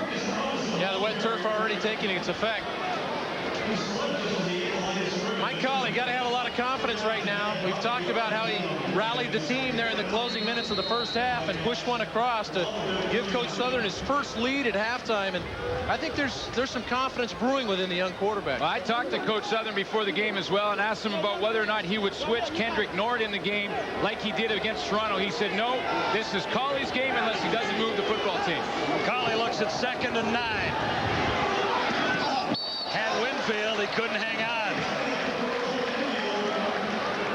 First time he's let one slip away. Now David Archer was making throwing motions up here, and I'm wondering if he saw somebody open. Well, I saw what we like to refer to as zero coverages, and that's got to be expected. I mean, Winfield's been down at the academy teaching and doing all those type of things and hasn't been catching a lot of footballs, but he's already made an impact on his team. But what I saw was zero coverage, no center fielder, no safety. Archie Emerson running one-on-one with a linebacker. Okay. Dexter Dawson awaits Paul Osbaldiston's punt. Ozzie into the wind, tries to keep it low. Dawson has been solid on returns tonight. He got nowhere that time. Wrapped up in a heck of a hurry by Kyle Walters. It's the Ticats on top. You're watching Friday Night Football. Dean Noel, the injured Ticat, being helped to the far side after sustaining an injury on punt cover here. Right there, getting in on the tackle and got kneed by his own guy. Side of the head. And you see who's laying there? Willie Whitehead. Yeah, there. The guy is all over the field. He's making plays in the backfield. Now he's down on special teams and in on the tackle. Willie Whitehead is covering kicks. He's 260 pounds. No, he's got to be in shape. I'm really impressed with the way Hamilton's come to the ballpark, Glenn. They've come with, it seems like, a purpose. Maybe Earl Winfield has something to do with that. I think Don Southern has a lot to do with it. They just seem to be here to play, to get the W and get back home. I think Don Southern has a whole lot to do with it. Vargas is picked up by Steinauer down the sidelines. Cuts in. He may have an opportunity. Grabbed by Boyko at the 5. Well, we'll have to see. I'm sorry, John. We'll have to see the instant replay here, but it looks like the receiver falls down. And Steinauer's there. That's his 4th interception of the year, leading the league in INTs. Alford slips, and that's death for a quarterback. Well, when you say that, that's because Ted Alford, if he doesn't slip, he works back to the football. When he slips down, he can't do that. Now, Chris Vargas under a little bit of pressure. See Justin Rink coming from the outside. And again, Willie Whitehead causes some problems right up the middle for him. But Steinauer with his 2nd interception of the night, 4th on the season. And coming into this game, the Ticats only had 3 as a team. He had 2 of them. Now he's got 4 of their 5. First and goal from the 5. Emerson got nowhere. Ball squirted loose, but after the whistle. Well, that was an all-out blitz by the Winnipeg defense, trying to keep this and hold this to 3. This would be a victory for them if they can hold this to 3 points. But watch the commitment. There's 9 people coming after the ball carrier right here, maybe 10 people.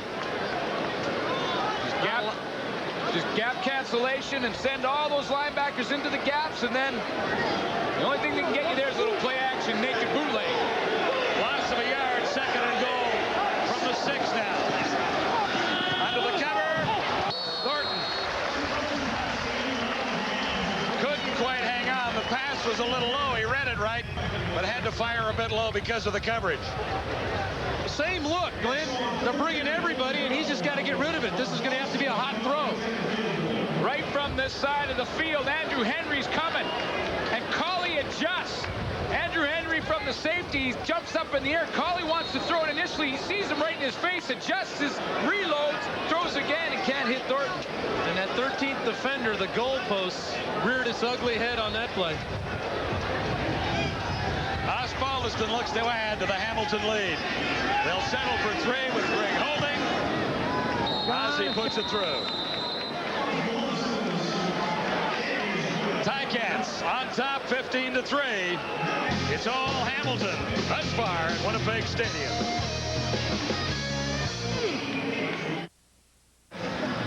Hey, welcome back to Winnipeg Stadium with Kerry Moynihan, the general manager of the Canada Games, coming up August 9th to 23rd in Brandon. Kerry, it's getting close.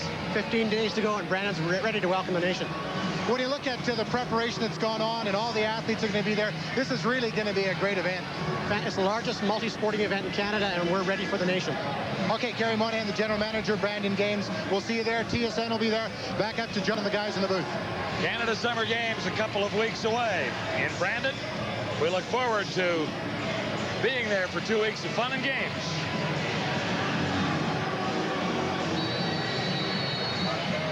And here at Winnipeg Stadium, Osbaldiston kicks off after the Ticat field goal. Dexter Dawson, super night on returns. Another pretty nice one here, setting Winnipeg up at the 40-yard line. August 9th to 23rd. The second time the Canada Games will be held in Brandon. Daily coverage on TSN. Last Canada Games in Brandon, 1979. It was wintertime, and I was there for that. Now, you got to work on this one now, don't you? I'm going to be there You for can't this just one. go and fool around up there now. You got a job to do. Yeah, I think it'll be fun. And it's going to be a lot warmer than the winter games of 79. Last 10 have missed the target. So he keeps it on the ground. Maybe that's a good idea. Ronald Williams. Well, that's certainly a name we haven't heard tonight very much, and we expected him to be a factor in this ball game. We knew that Hamilton coming into the game had stuffed him in the first contest a couple of weeks ago, but we figured he'd be much more of a factor tonight. Yeah, and you know, they only got 1 yard on that play, but now the Hamilton defense, if you keep doing that, has to respect that he may get the football. Now that holds the linebackers' drops. The DBs sometimes peek to help on the run, and it creates other things for your offense.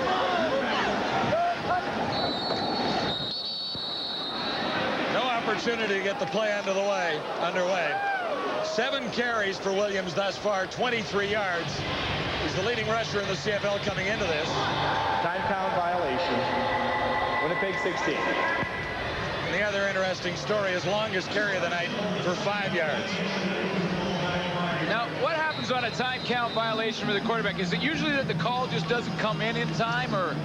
Usually the call doesn't come in time. A lot of times the referees, you don't notice that the referee blows the play in, and then you see somebody like Willie Whitehead foaming at the mouth to come after you. You're not really interested in snapping in the ball. Second and 13. Up for grabs, and it's picked out. Eric Carter has the interception. Justin Ring put it up in the air and up for grabs. This is the danger of being in second and long. Now you're going to see from Hamilton is you're going to see that blanket zone. Well, you know, when you're David, when you're the Hamilton Tiger Cats and you're getting good pressure with just 4 people, you can play zone behind it. And Justin Ring, the linebacker to the outside, dropped in his zone, read Vargas's eyes, and then just knocked the ball up in the air for Eric Carter.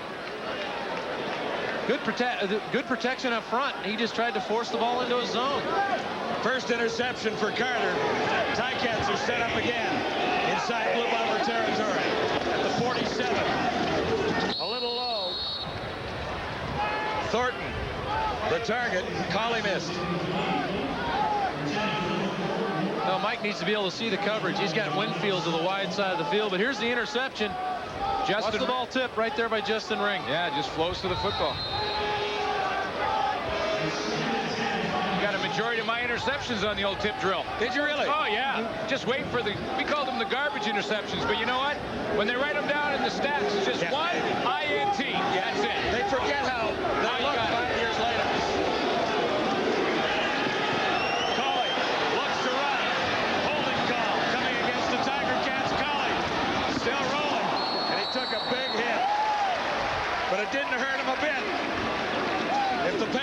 goes against Hamilton, he might think differently. Jeff Horton, the newcomer, came back and hit Cauley. Holding. Hamilton 64. Your old teammate's having a tough night, Peter Shorts. Well, what I like about it, Pete Shorts is going to get called for the hold, but what I like is the way Cauley bounces up after this hit. Peter Shorts working on Battle, who's been blitzing all night. You can see him grab and pull him down, and take a listen to the hit.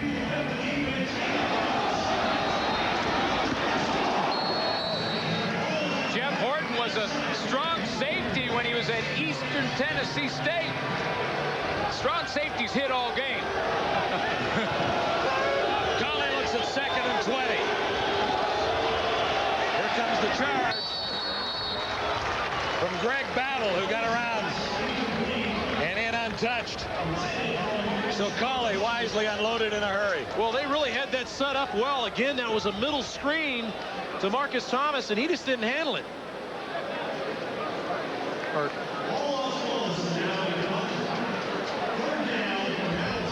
And I think the Winnipeg defense was in a man-to-man with Dwayne Knight just spying his man, which was Marcus Thomas on the play. So he kind of sniffed it out, saw it coming, and was right there to make the tackle had he caught it. Ozzie is in.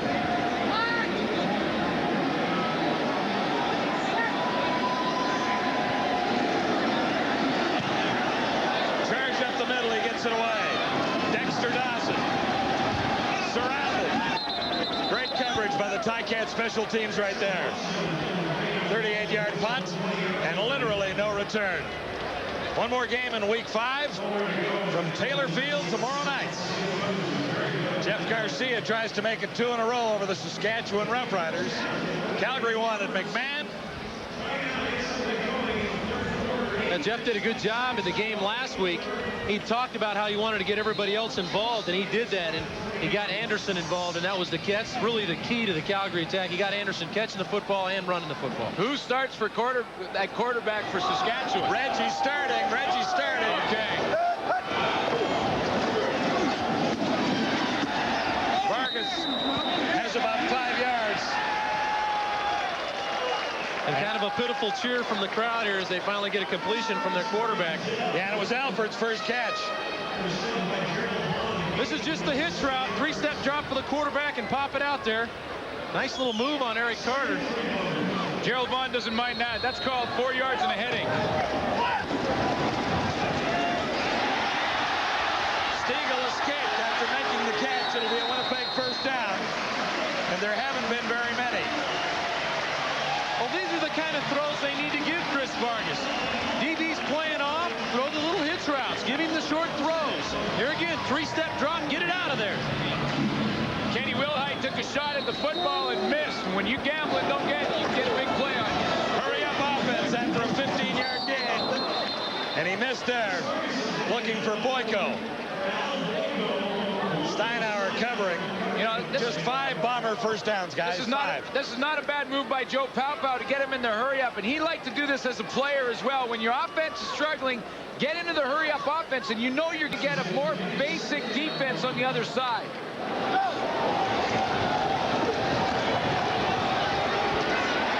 Stiegel again. Another Bomber first down. He escapes. Tracked down from behind by 2 Ticats. Stiegel got there and got help from Wilhite. You know, Milt Stiegel was heavily involved in the offense in the first quarter, and then he kind of went away. I think Vargas and McDougal forgot about him, and now he's made back-to-back catches. This is what Stiegel's in the lineup to do, is make the big play for this offense. And Chris Vargas has got 4 straight snaps of straight cover 3 defense, 3 deep zone from Hamilton. Stiegel has 5 catches. Alford has 1, and that's the Bomber passing. There's 1 on a wounded duck out there for Boyko. Yeah, that's the one when you're playing the schoolyard, you hear a lot of wank, wank, wank, wank, wank. You never heard that, though, did you? Never. But still, he got the completion and got a 4-yard pickup and keeps himself in a conversion situation, meaning 6 yards or less. Home run toss.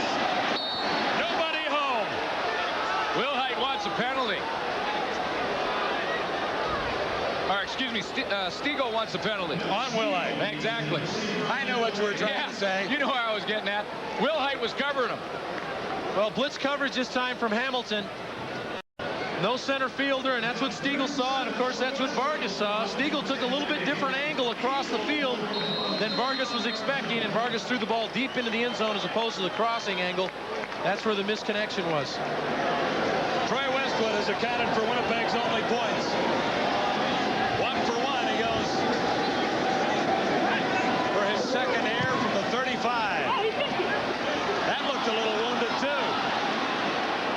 Wilhite ready to concede right about now. 20,863 on hand at Winnipeg Stadium for Winnipeg's first Friday night football match.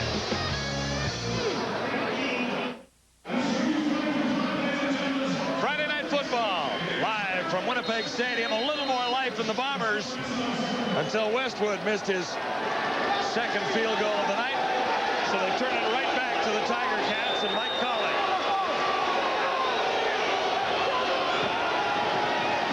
Good play action fake to Anderson. It opens up for Colley. He has Thornton. Had it set up nicely there. Colley had an opportunity to run and just fired to Thornton at the last second.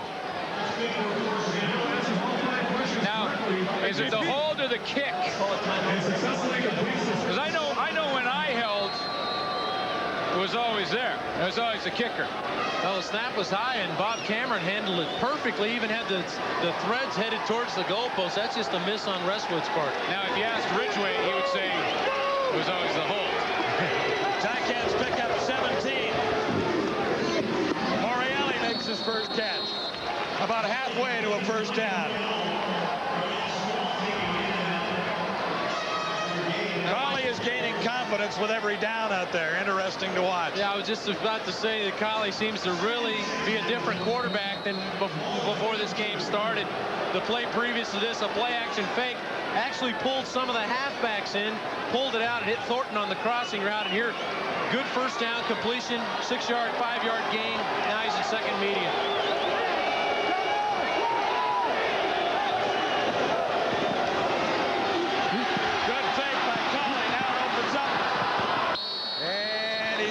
About 4 yards short for the first down. Had the big eyes on that one, Dave. Looked like there was a big hole, and it closed in quickly. Well, they had this one shut completely down. He hoped to bootleg like he'd done 2 plays previous. Battle actually thought it was a running play. Comes back and gets in on the tackle. He missed the tackle there, but he was fooled by the run fake, and that's what they got on the first play. The defensive end didn't bite on it that time, and they sewed him in. Just the one touchdown in Winnipeg. Ticats have it at a 15-4 lead.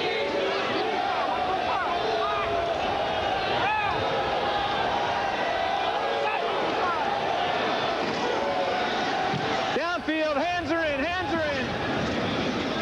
Not much of a charge on Osbaldiston as Dexter Dawson drops a flag and finds a seam. It's up to Ozzie to slow him down.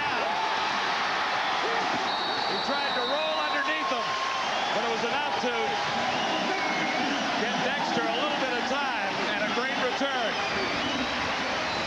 You know, if you're Jeff Reinbold right now, you got to be thinking this. You haven't played very well offensively all game. It's only 15-4. It's just an 11-point football game. You're getting some field position out of Dexter Dawson. You have a great chance to win this football game in a game you played pretty poorly. And the credit has to go to that Winnipeg defense, who have been in some tough situations and respond.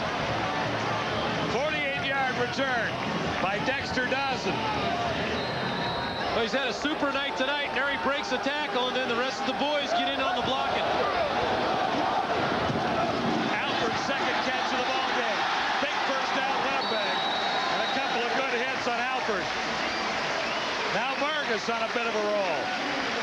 Well, this game, so much rides with the emotion back and forth. Dexter Dawson makes the big return. Somebody else wants to step up and make a play. Here, Alford, we hadn't seen him going there all day, and now he's running with reckless abandon. 13-yard gain. Bombers at the Ticat 29 all of a sudden. Vargas standing in. And another strike. Turhan O'Bannon's first catch of the ball game. Now they're staying in the no-huddle offense right now, and this is allowing Vargas to keep the same defense. Basically, Glenn Suter alluded to it earlier, to lock the defense in to a certain extent. Only a minimal amount of calls you can get to here, Glenn. Well, the safety's got to call it on the fly, so Hitchcock's going to go with the simple calls, and he's going to try and keep everyone assignment-wise knowing what they're doing. He doesn't want any confusion, so Rob Hitchcock's calling cover 3 the whole way down the field, and Chris Vargas knows it.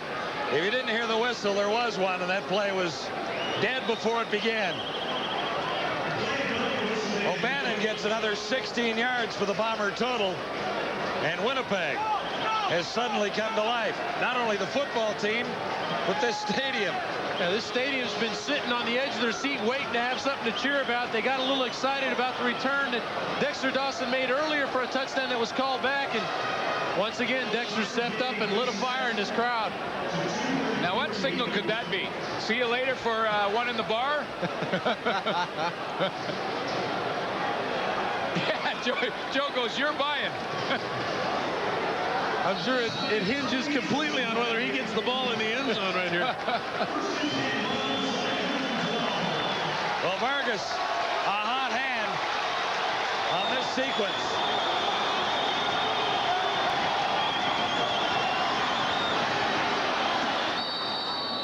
Ronald Williams, another marker, another hold. Normally when the umpire throws it, you're going to get a holding call.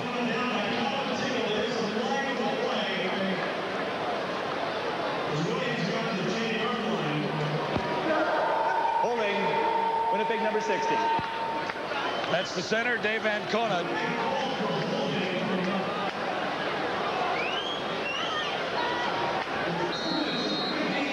Here's Dave Ancona right here at the center. Working on Mike Philbrick initially, and no question Philbrick can't get away. He's got his hands on the outside of those shoulder pads. 1st and 20. Back at the Ticats, 22 now. Big heat on Vargas, steps up. What a bullet! Down to the goal line and touchdown!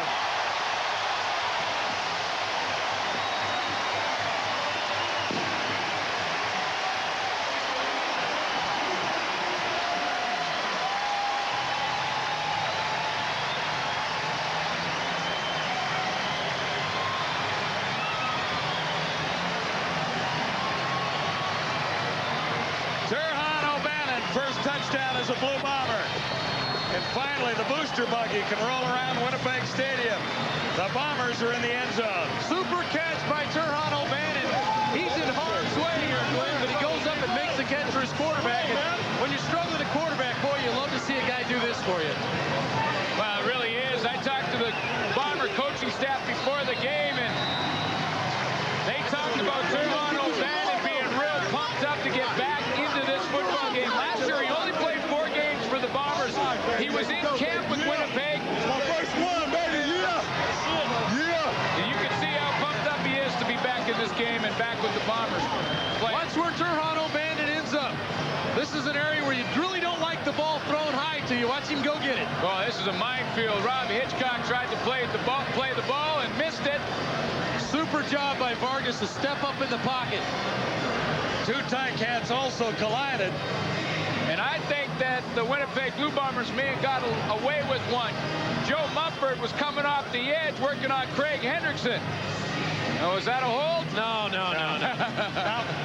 He just ran him right around the corner, and a super job by Vargas to step up in that pocket. That offensive line has done a good. The hold is when you drag a man down. As long as he hooks the arm in there himself, in that sequence he hooks the arm under in the rip. As long as you don't drag the man down and keep your hands placed in the same position and run him by the pocket, not a hold. How about a tale of 2 halves for the Bomber quarterback? 2 of 11 Vargas first half, 8 of 13, most of it on that drive for 121 yards, 3rd quarter. 22-yard strike to Turhan O'Bannon, and it's a 4-point ball game with a monster kickoff, chasing Ruffin all the way back into the end zone.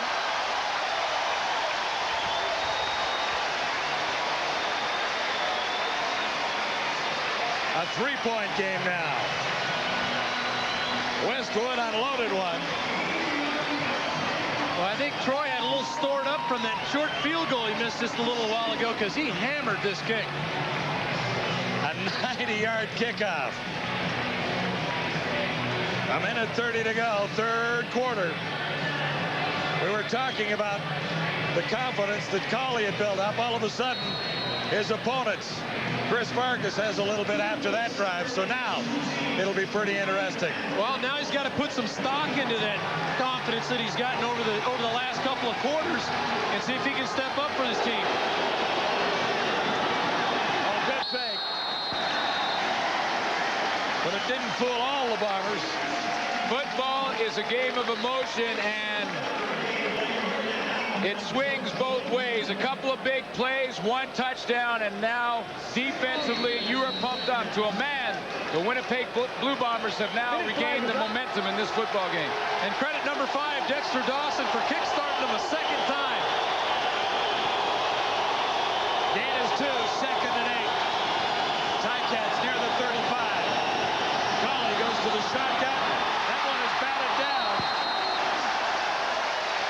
I don't know who got a hand on it, but it's 2 and out for the Tiger Cats. Momentum has shifted dramatically. Noga is celebrating down there, and he was definitely in the area. Junior Tongawai and Colin Scribner were in the middle. It was Junior Tongawai who got his hand up and knocked that one down.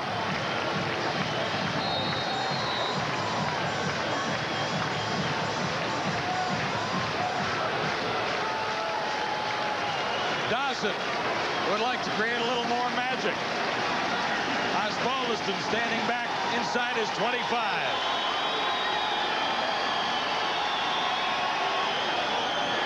Tough to hear in here. Good kick by Ozzie. Dawson takes it on one hop. Little spin move. And he's surrounded. You know, before the kick, you could sense it in the crowd here that they were just waiting for Dexter Dawson to get his hands on the ball, and he made a nice play there to cut the ball off. Talked about Vargas in the first half. He was awful. He's recovered a bit. 10 of 24, still under 500, but he had a great run on that drive. At one point tonight, he was 0 for 8. Now the Hamilton defense has had some opportunity on the sideline now to go over 2 or 3 defensive calls if Vargas stays in the hurry-up. So you may see a little difference in this series.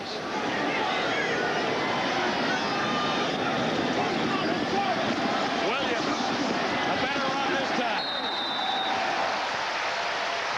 In behind Hendrickson for one.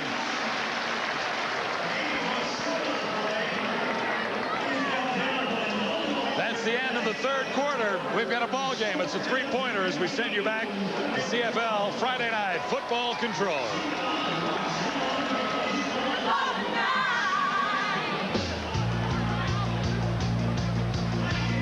Friday Night Football, live at the quarter, is brought to you by Midas for new, longer-lasting carbon metallic brake pads.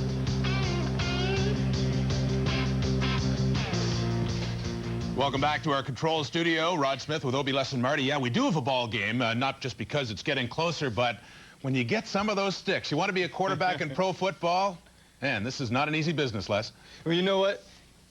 Defense set up this good football game. Just remember that. Defense set up this good football game. Now, we're going to take a look at and hear some of these great hits. Now, this one is on Joe Munford. Joe Munford comes from the outside. This guy is some football player. Listen to this.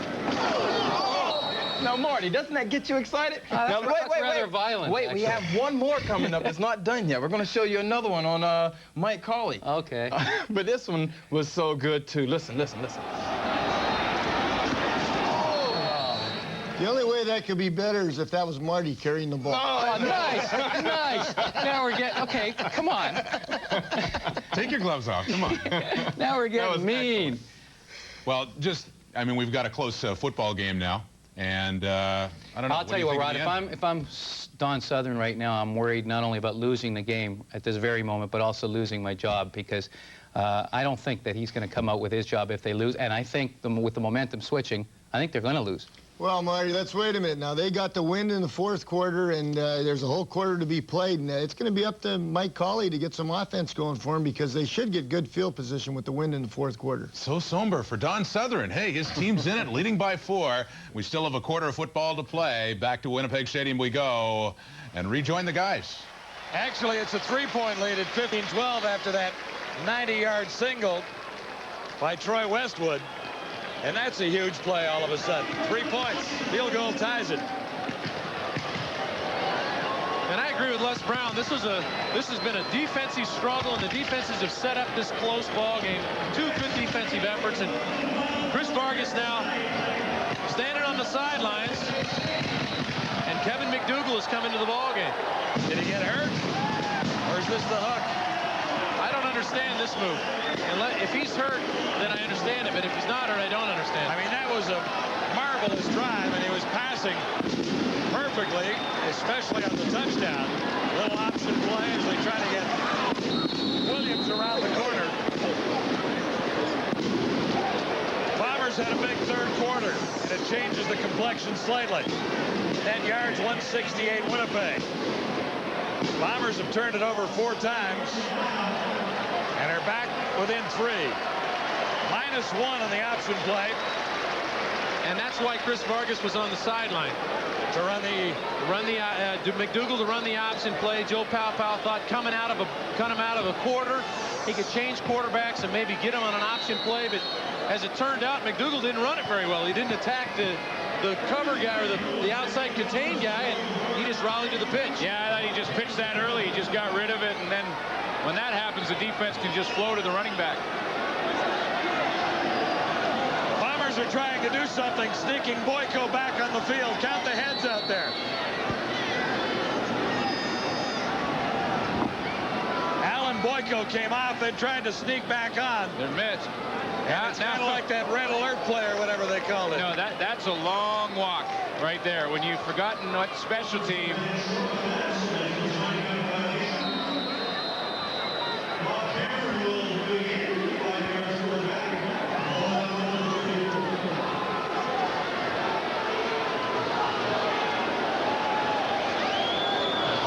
Everybody accounted for. Cameron boots it away.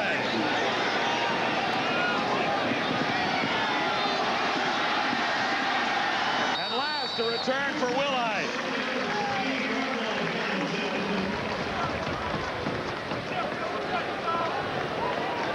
Bombers should have gotten an Academy Award for this the other day.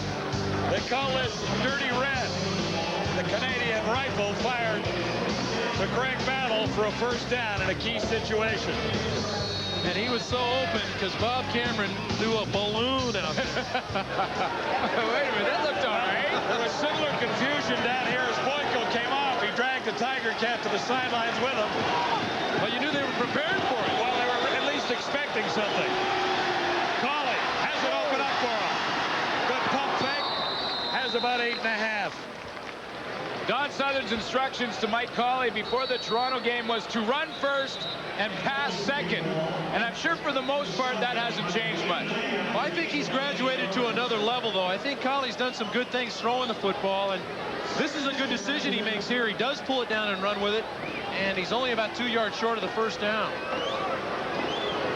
Well, it really is. I mean, he's got great running ability. He had over 100 yards rushing in that Toronto game, so if he can get a seam, pick up 8 on first down, that's a good decision, definitely.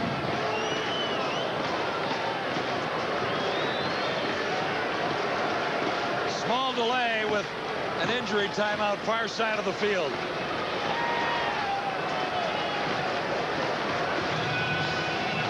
Bert Thorpe, Tycan wide receiver, being attended to. Well, this is a guy that can ill afford to lose. He's tied with Mike Morreale as the leading receiver on the team, and he had the touchdown catch earlier, made a nice move to get in the end zone, and this is a guy that Mike Colley has developed a little bit of rapport with. Not real deep over there. I guess Andrew Grigg will probably come in to fill his slot, but this is a core of receivers that are really banged up right now. Absolutely.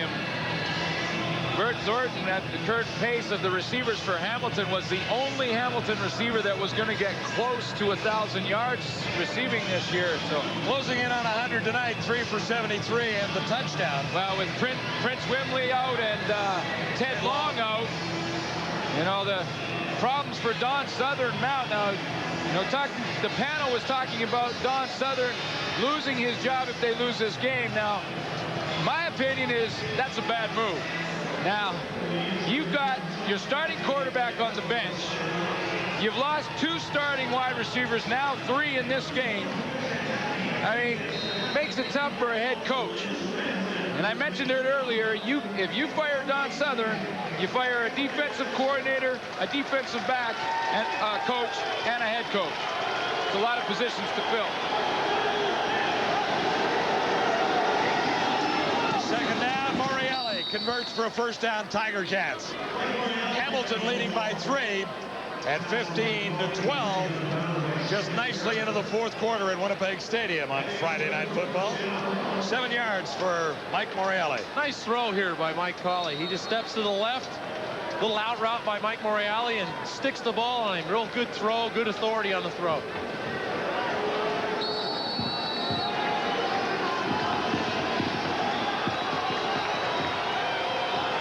First down, Tiger Cats.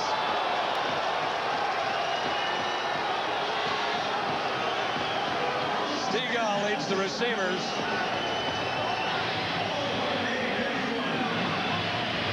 He was big on the touchdown drive for Winnipeg. Bill Stegall. Now it's Colley's turn. First and 10. Just shy of the Winnipeg 50. Amerson. Flags down. It's coming by Noga. It's coming back. Winnipeg was coming with the short halfback blitz. Shannon Garrett came off the corner from the short side. Holding Hamilton 54. Blaine Schmidt playing his 174th consecutive game tonight. That's a nice little story there. He'd rather forget about the holding. Working there on Junior Tongoai. When you send the secondary blitz, sometimes those offensive linemen are in a bit of a panic to try and pick up their man. 25 penalties called tonight. First and 20. Colley has to run for his life.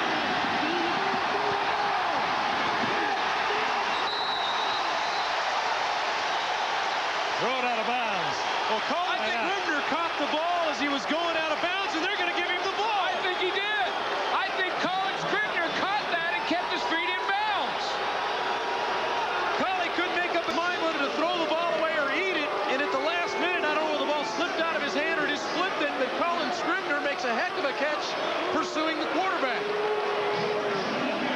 This will hurt the Tiger Cats, and it'll hurt Colley's confidence. Well, now, wait a minute. No, they're saying it's no catch. I mean, here it comes. Now, Colin Scribner is number 92. He's going to catch, watch this. He catches the ball right there and keeps his foot in bounds. That's a bad call by the official. You only need 1 foot in the CFL. Colin Scribner was in bounds. Penalty number 26. Whoa, they missed one there. Should be Winnipeg ball. Absolutely. See it there. You know, the field judge, I believe that's who was on that side of the field, made the call and gave Winnipeg the football and evidently got overruled. Illegal procedure. Hamilton 64. That's Pete Shorts for holding. Now watch this. Look at this foot right in here. That's Colin Scribner. He has the football, and that foot right there is in bounds. You only need 1. Whoa. Now, if we can keep this running, let's see what the referee does here. What do you do on 2nd and 41? Well, this works a little bit. Almost. Out to midfield. Dean Noel. And the The Bombers weren't expecting that. It won't be a first down, but it gets the Ticats out of a deep hole and gets them back with a chance to regain field position. Well, yeah, that's the key right there, field position. I mean, Colin Scribner intercepts that ball on the 30-yard line. Now, Dexter Dawson's going to go line up on his own 5-yard line. You guys do the math. You add that up 10, for me, will you? 20, 30, 40, 50, 60. That's a 70-yard switch. It's a bunch of yards, you're right.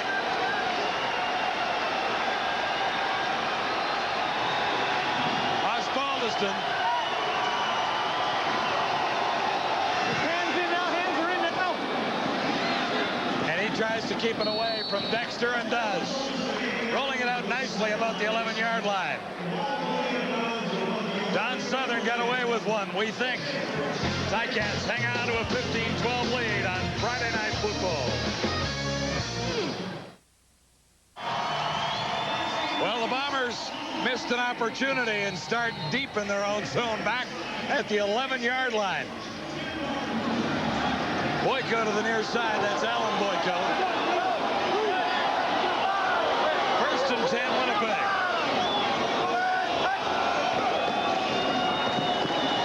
Ronald Williams made a lot out of a play with few breaks, a few blocks, I should say. Well, the Bombers are still a little steamed at the play that wasn't called, and there's some interesting conversations going on. That's Neil Payne, one of the supervisors from the officiating staff, and Ross Perrier. And he was talking down to the officials about this play right here because Colin Scribner has his feet inbounds right there when he caught the ball. Vargas just got it away. Marker down.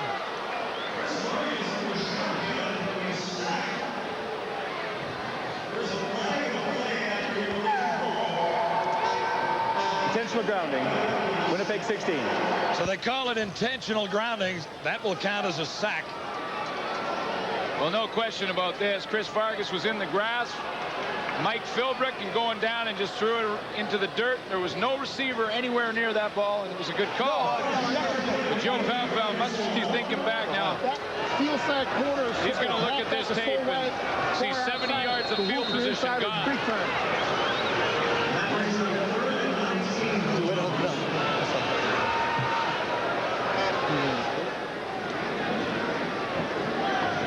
You know, they got a little lucky there. If Vargas had been trapped in the end zone and thrown it away as a grounding, it would have been a safety.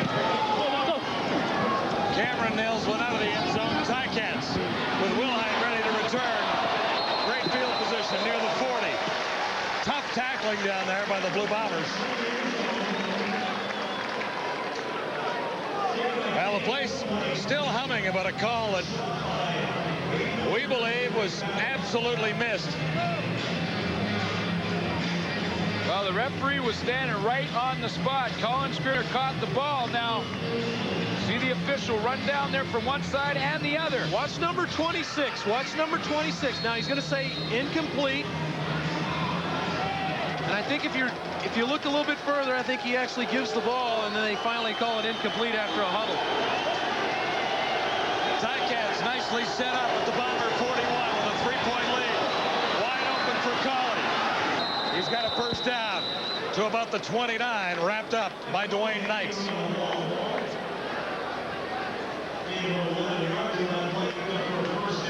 Pretty good decision by Colley. Great battle, takes off on the blitz.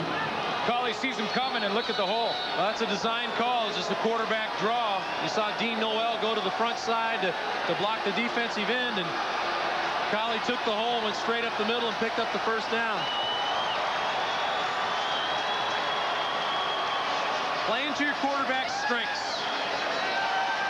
Colley's obviously a strong runner, and that's a good call by Coach Blackwelder in the offensive unit. Ticats with a first down at the Bomber 30. 9:22 to play, fourth quarter. It's Hamilton by 3. Colley drops, fires quickly for Andrew Grigg. Angry at himself for missing Grigg, who had a little bit of room to operate over there.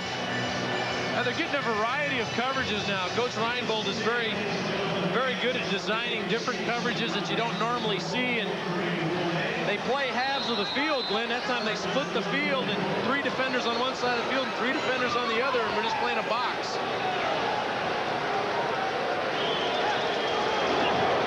Second and 10. Cawley looking deep. He's got him this time. Andrew Gregg celebrating a touchdown with Earl Winfield.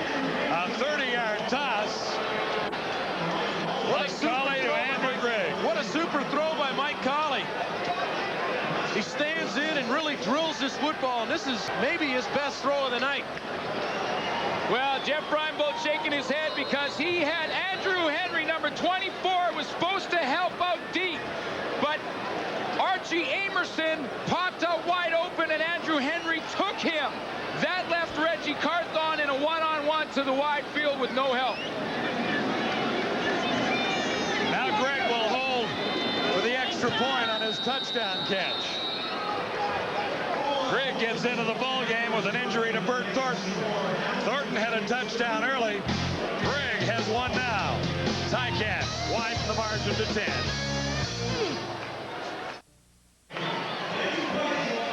Marty York thinks it'll be a rainy night in Winnipeg when the Tiger Cats win a ball game. What do you think, guys? We got it. It's raining. Ticats by 10, a long way to go. 8:36 left in the fourth quarter.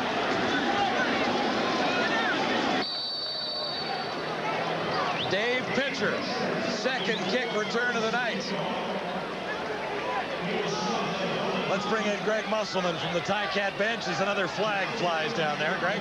Okay, thanks, John. As we noted, Bert is injured. Bert Thornton was injured on the play, and he's got a quad injury. They put ice on it, gave him a couple of aspirin. But Andrew Gregg came over, gave him a big hug, and that seemed to lighten up his face a little bit. But he's gone for the game. Well, they'll share that touchdown. For the record, it was Andrew Gregg's first CFL touchdown. You know, and Andrew Gregg is a receiver that can play in this league. He had a great game against these people last week, or last ball game, had 5 catches for 74 yards. And I talked to Andrew before the game, and he's really excited about getting on the field. He knew that he was excited that Winfield was back simply because he gives him a lot. After the infraction on the kick return team, the Bombers back to the 26. And from there, Vargas tossed it rather aimlessly to this sideline.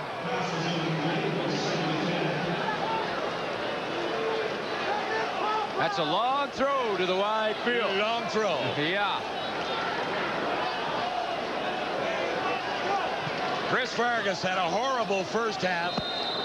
Quite a solid third quarter. And now he has to make up 10 points. Not throwing into tight coverage like that, he won't. Aldridge was there. So was Gerald Bond. Who was the target? And guess who hit Vargas right in the chin as he let it go? I'll put my vote in right now, Glenn. If this guy isn't the defensive player, I know Orlando Stonehunter is going to get some votes. If that guy isn't the MVP on defense this week, I don't know anything about football. That guy has played a tremendous game. You know what? Talking about 92? Yeah. Willie Whitehead. The game is won and lost in the trenches, and Willie Whitehead is having himself a night.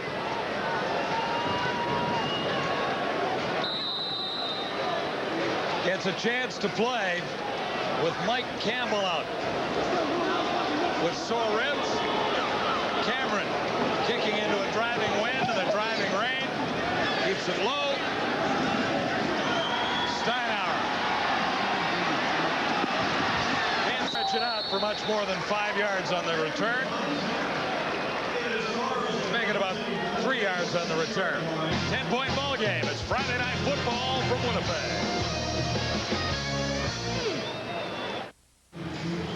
Veteran assistant CFL coach Urban Bowman worked a little time as the Blue Bomber head coach.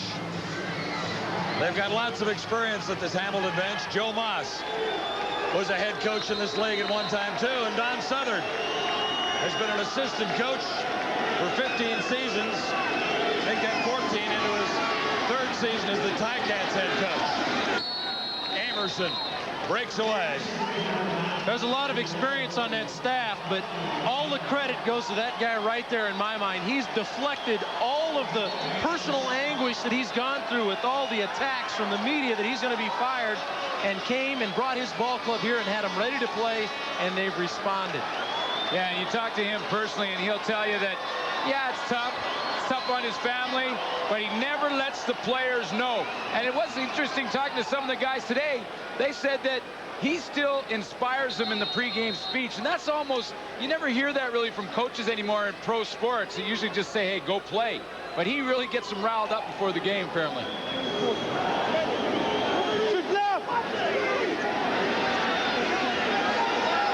Second and 5. Ticats trying to take a little time off the clock and maybe add a point or two. Whoa, this is a rocket. Earl was about 5 yards behind that in the driving rain. I tell you, Mike Colley just showed off his arm. This was a cannon. Yeah, Earl might get this one in a couple of weeks, man. He's just maybe a little tight, a little sore from practice this week. Brandon Hamilton thought he was going to run the curl, and Winfield kept going. Still in behind him, but you know what Hamilton will say? That's just a long incompletion. Smile on Earl Winfield's face. I think he might be happy about the rain here, cooling things off. Yeah. It was a sticky night for a guy who hadn't been catching footballs for about 4 months. I'm impressed with how much he's played tonight. He's been in the ballgame the majority of the night tonight, especially with the injury to Thornton. 3rd and 5. Osbaldiston will kick it to Dexter Dodson. Whistle blew. Practice kick. Nice one.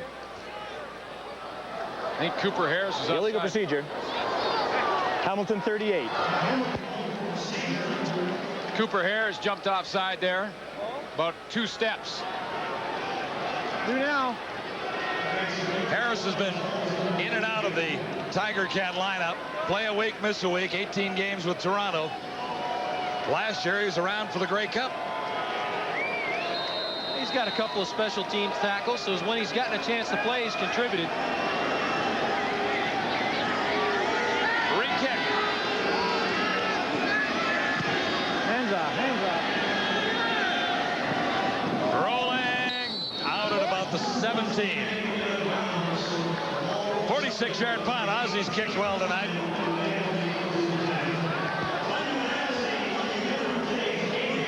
The Bomber quarterback, Chris Vargas, has played well in spurts. 10 for 26, 154 yards. Not too impressive, but the streak he put together to get the touchdown after going something like 2 and 13 in the first half says he came back and got the Bombers close. Well, that's something that you get from a young quarterback that hasn't played a lot, is you get streakiness in him. You'd like to eliminate that, eliminate the peaks and the valleys, and play a little bit more even keel. Bombers are down by 10. Not out of it with 6:04 to go. And Vargas gets a little something together here like this. All alone and long gone. At least he appeared to be. Ted Alford. Where did he come from? Well, this is going to be a blown coverage, Glenn. No question. It looked like Kenny Wilhite and Orlando Steinauer were playing over there, and they both took the short zone. One of those two has to be deep. The cover 3 zone, that means 3 players deep. Now, between Kenny Wilhite and Orlando Steinauer, one of them has to be deep. Neither were. Did he turn the wrong way after making the catch? I thought he had a wide open path down the left side. 65 yards nonetheless. Bombers at the Ticat 27. Vargas. Good play to get it away. He has Boyko, who breaks the tackle. Bruce Boyko hasn't touched the ball a lot. He gets almost 10. Now, Chris Vargas is scrapping and fighting and trying to get the ball out. He gets it out to Boyko, and here comes Calvin Tiggle. Nice pop from the inside linebacker. Hurry up offense for the Bombers again with Halpa working things from the sidelines. Touchdown toss. There it is. We didn't hear much from Turhan O'Bannon in the early going, but he's made an impact here. 2nd second touchdown catch of the night.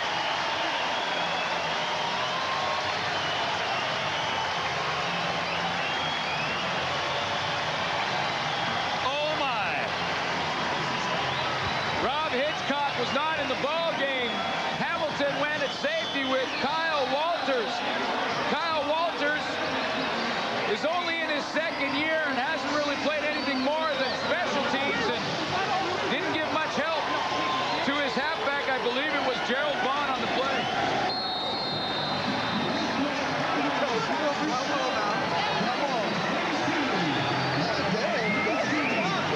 He was so open. You won't believe this. Well, this is a good route by Turhan O'Bannon. He goes to the corner, and Walters just doesn't read it quickly enough. A young safety just getting in there, not having a lot of time, playing a lot of special teams. And you know what? I stand corrected. Hitchcock was on the sideline, yes. Kyle Walters was the safety, but Melvin Aldridge was asked to cover Turhan O'Bannon. Now he knows he's got safety help, but he didn't get it on the play. O'Bannon has back-to-back touchdowns. The Bombers are back within 3 points of the Tiger Cats with all kinds of time to finish up in Winnipeg. What a throw by Chris Vargas. Maybe his best throw of the night, Glenn. And I'll tell you, when you've been struggling, there's not a better feeling in the world. He puts this ball right on the money. Collars at the Tiger Cat bench tightening a little bit more as O'Bannon celebrates his second touchdown. And Jeff Reinbold is right back in this thing. In the rain in Winnipeg.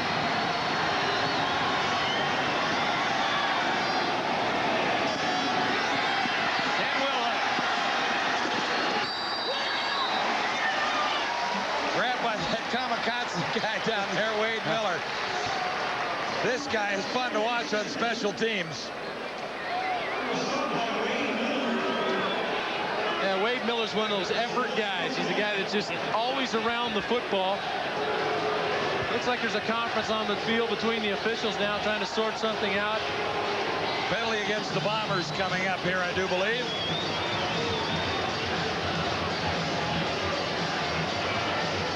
.4:17 to go in the final quarter on Friday Night Football from Winnipeg. Objectionable conduct, Winnipeg bench interference. Now, I wonder who that was. Yeah, we didn't get a number. We had one of these calls last night, John, when they called Alfred Payton for coming off the bench, when in turn, really, he was coming off to take his defensive assignment and just shoved the guy, and they flagged him 15 yards. Well, the other thing, bad call. They could have called Frank on that play for taunting after the interception. Very much so. I thought that was a bad call. We didn't get a number here, so no way to determine what the situation was there. Well, strap on the chin straps. We're ready for the final four in Winnipeg. Ticats have the lead by 3. Amerson has the ball for Hamilton. Bombers have been tough to run against. Great blow by the Winnipeg linebackers to string Archie Amerson out on the running play. He really had no hole to hit. Dwayne Knight, Greg Battle, and George Noga. Watch them slide to their left.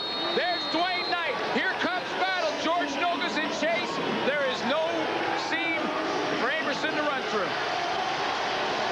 9 carries for 32 yards. There were 3 there for Amerson. So he was winning the battle of the running backs earlier. But no doubt that Ronald Williams of the Bombers has closed the gap in the second half. Well, the 20,000 plus now are making their effort to help this defense because they've raised the level. Giving Collie some problems in the shotgun to call the signals, maybe change the play. They're looking to add a little more time on the clock.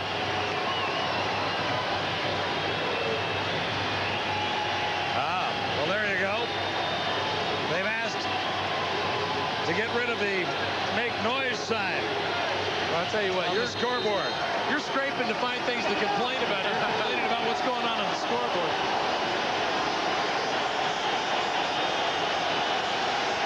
Second down, Hamilton. They need about 8. Collie, deep drop.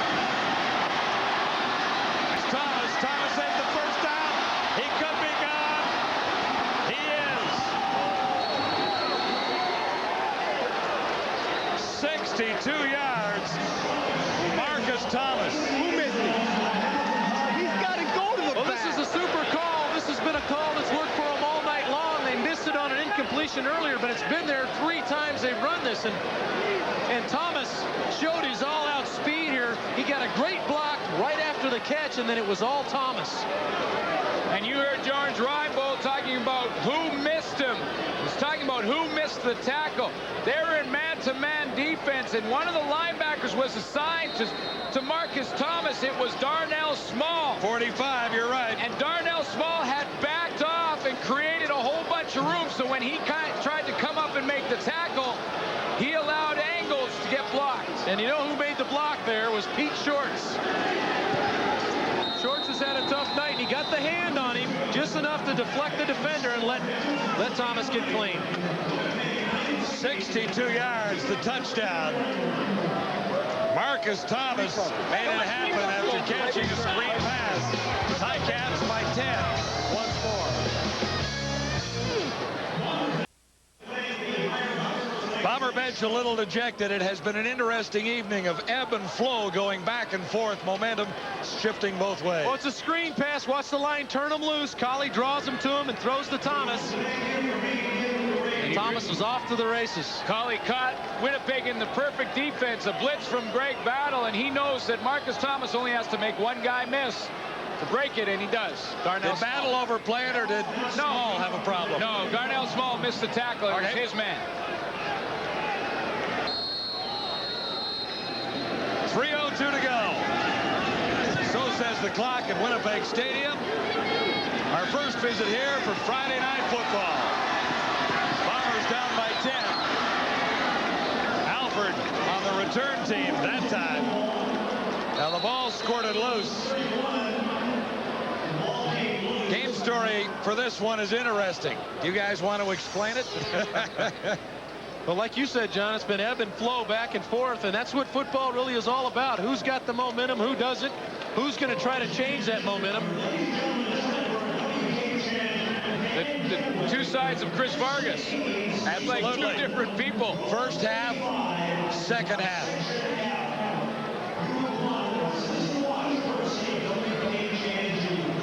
Now, these are two teams that have been penalized a lot, and 200 yards and penalties tonight has aided to the fact of this game going back and forth. Here's Alford. Ted Alford, we thought he might have fumbled the football. No. I don't think so. The ground can't make you fumble. The ground cannot create a fumble situation. Vargas swings and fires for Alford. Now, the word is that Rob's got about 6. Sorry, John. The word is Rob Hitchcock is out of the football game with a sprained ankle. So Kyle Walters will play the free safety position.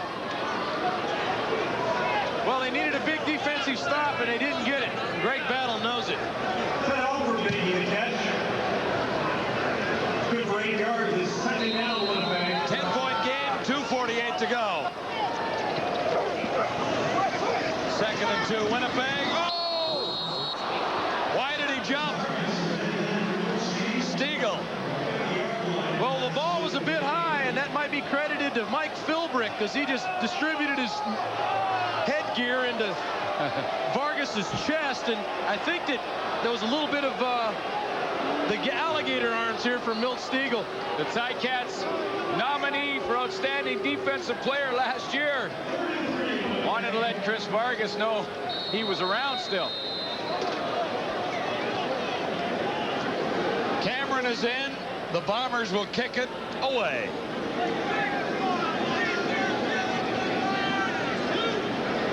Too deep for the Tiger Cats, just in case.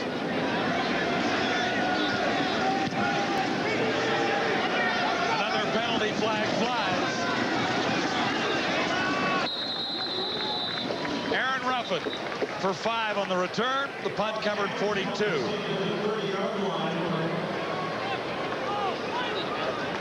Well, the pressure has been building on Don Southern since the season began. Certainly a lot of pressure from, of course, it's basically been from the media, and obviously they want to put some people in the stands, and when you lose in that doesn't happen. But this guy has really done a great coaching job to get this young team with a young quarterback with all the injuries to play hard. The defense, which is his keen interest, has really come around. We talked about that at the outset. Yeah, John, you know, you see what Paul Osbaldson says about him, and to a player, this Hamilton Ticat team loves to play for Don Southern. Mike Colley has played reasonably well in his third CFL game. Second chance as a starter. Darnell Small trying to make some amends there. Shot through the gap, and you know, the people who are counting out Hamilton after going 0-4 better rethink that a little bit, especially if they get this victory tonight. All of a sudden you start thinking about some of the components that are coming together. With Winfield coming back, there's been some talk about Matt Cody being available and coming back, Anthony Calvillo getting healthy. They got two great running backs. We've seen what Amerson, and we saw what Thomas did on that screen pass. The defense is playing well. Hey, all of a sudden, I tell you, he's put together a pretty good team. You know what? And think back to the two games that Don Southern's team has played the Toronto Argonauts. Played them close both times, had a chance to win both times. Absolutely. 2nd and 12, Tiger Cats. He can't get it away. Mike Colley didn't fool Small that time. Well, he got pinned on the bootleg, but already has learned one lesson tonight, Glenn. He tried to throw a ball away that probably should have been an interception. We documented earlier, but earlier in his career, which is only a couple of games ago, he might have tried to throw that ball. But he's already learning. The young guy realized, okay, I'm going to minimize the mistake and take the sack and eat the football. Earlier tonight, he threw up an interception that he should have eaten or fired out of bounds. And Darnell Small makes amends with back-to-back plays on a missed tackle earlier, but here's the book on Colley, guys, as it stands right now. 16 of 30, 268 yards, 2 touchdowns, 2 interceptions in game 3 of your CFL career. Those aren't bad numbers. That's a super job. You know what's really come to fruition here is the fact that the defense didn't stop them the last time, but now they have stopped them deep in their own territory, and with 2 minutes to go in this game, if Vargas can strike quick, suddenly the flow goes back the other way again. And don't bet against that happening. That flow sliding back in the other direction. It's been that kind of a football evening. 2:02 on the clock. The Bombers are down by 10. And one more penalty.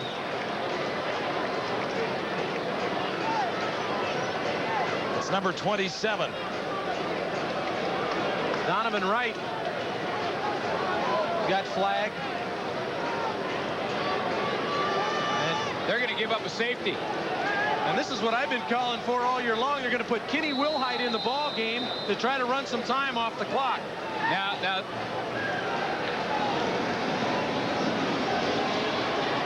he's not going to get much off the clock. Well, he might. Now penalty markers in the end zone. You know, this is a holding call, I guess. Because, yes, they give up the safety and the 2 points. They have to kick it away. Now they kick it away. It's an 8-point football game. Okay? Now a touchdown and a 2-point convert ties it. Ties it. See, I love it when you get into math. It really gets me excited. Okay? Now. Draw something on the telestrator. Do the math. Add it up. Add it up. Boy, if you fans could just see what going through Glenn's mind, you can really see him concentrating right now. Really trying to draw something together right now. The little light went on. I'm talking about the decision for Don Southern. Now, yes, you get the field position advantage. But there was 2 possessions. Winnipeg needed 2 possessions to win. Yeah, but I think that's the only call he can go with here, Glenn. If he kicks the ball and Dawson takes it back or gets him down inside the 20 or whatever, the 30-yard line, Vargas gets a quick score, and now you got a 3-point ball game. Right. It's the same situation. So you're forcing them to score a touchdown and get a 2-point convert. Right. No, now it's a 3-point ball game, but you get the ball back again. Now, if you can put any drive together, game's over. Winnipeg needs 2 possessions. 2 possessions. Now they need 1 and a 2-point convert. And they're getting the football here. And they get the football. You know, I'm sold on your math. Well, it's just 2 sides of the, you know. So is Suter right? Well, we'll see. We don't know yet. You know, I'm looking for a safety to join my team that I'm getting together around the league, and Glenn's the guy. I've just decided Glenn's my guy. I'll tell you what, math major SFU, there's no question in my mind. 1:53 on the clock. They've added 2 to the Winnipeg total. It is 29-21. Glenn is absolutely correct, an 8-point ball game. I guess the other part of the equation is you get the touchdown, then you have to have confidence that you can get the 2-point convert. We saw that last night is not always that easy. No. I mean, Winnipeg has a long shot either way. Yeah. No question. But they've got a shot, and I think that's... But now they have 1 possession instead of 2. But now Don Southern has the field position. So we can sit and second guess till I fall off the stool. But he made the percentage play here, and now he wants his defense to step up and make it happen. Why don't we phone Ron Lancaster and find out what he'd do? Vargas stands in and opens up. Intercepted. Southern made the right call, guys. Greg Vaughn, or Gerald Vaughn, 39. Second interception of the season. What a great call by Don Southern. That's what I was saying. You know what that says, though? Southern has a lot of confidence in his defense, and he didn't think they could go the distance on his defense, and it's warranted right here. Well, yeah, but I want to just look at the room that Chris Vargas had to run that football. I mean, he picks up a first down on his own. The one thing Chris hasn't done that he's done all season long that he hasn't done tonight, I mean, is he hasn't taken care of the football. He'd only thrown 1 interception coming in tonight. He's thrown 4 tonight, guys. He's thrown 4 tonight, and that's something he'd done really well throughout the year. Ticats have 1:43 to rip off the clock. Amerson breaks away. Oh! Did he stay in? Yes. They're calling touchdown. An official followed him right down that tightrope on the near side. 32 yards touchdown. That was a magic act. That was a tightrope job down the sideline. It was as good as you'll ever see him staying in, but there was an official right on his tail. Watch the little burst from Archie Amerson. Gets the stiff arm, and here comes the burst. Now see if he can stay in bounds. Oh, I don't know. He's out of bounds about 5 times right there. I think he took 3 steps on the line. I don't know that that replay is conclusive. Wow. Amerson, 62 yards. That's one of those calls where somebody's got an early plane flight. On the night, Osbaldiston adds 1 more.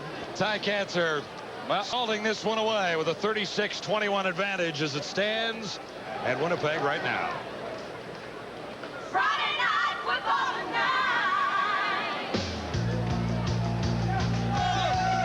Friday Night Football on TSN is brought to you by Advantage, providing solutions for business.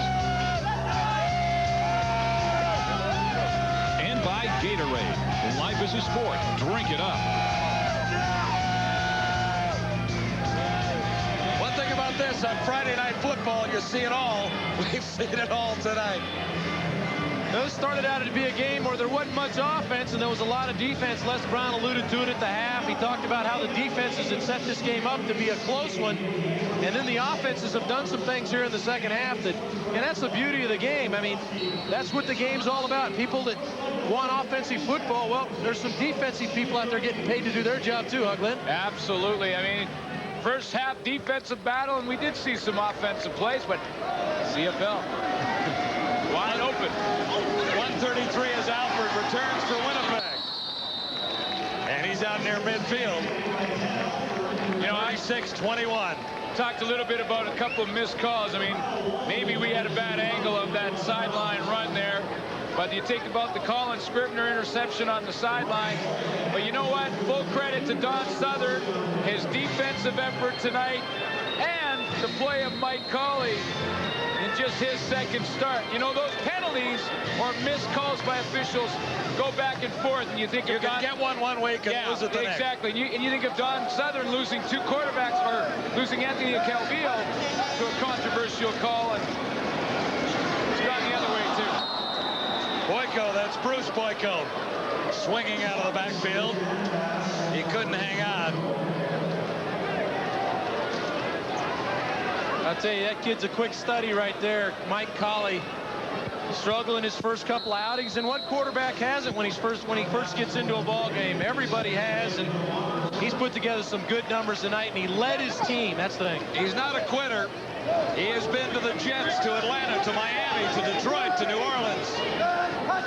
Out of Syracuse, through James Madison, and finally to Hamilton. Alford made the catch at the 40. Yeah, he transferred from Syracuse to James Madison because Kevin Mason was the quarterback at Syracuse. So that's a lot of stops along the way in the NFL. I think I missed one too, but I don't know which one. 13 yards for Alford. 5 catches, 105 yards. Alford got a late start. No one home.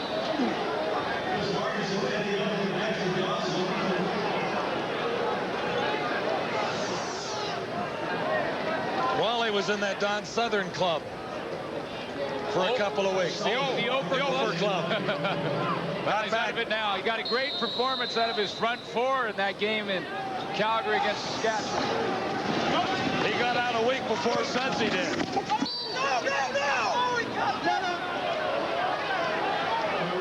Stampeders went 0 for 3. Ticats went 0 for 4 before this victory in Winnipeg tonight. You know, talking about that game tomorrow, it's an afternoon game between the Stampeders and the Rough Riders. And one of my favorite places to play, you played there many years, but one of my favorite places to play was Taylor Field, and nothing better than a day game at Taylor Field. Oh, yeah. Be a good crowd, one thing better, Labor Day at Taylor Field. Jeff Reinbold will understand that tradition very soon.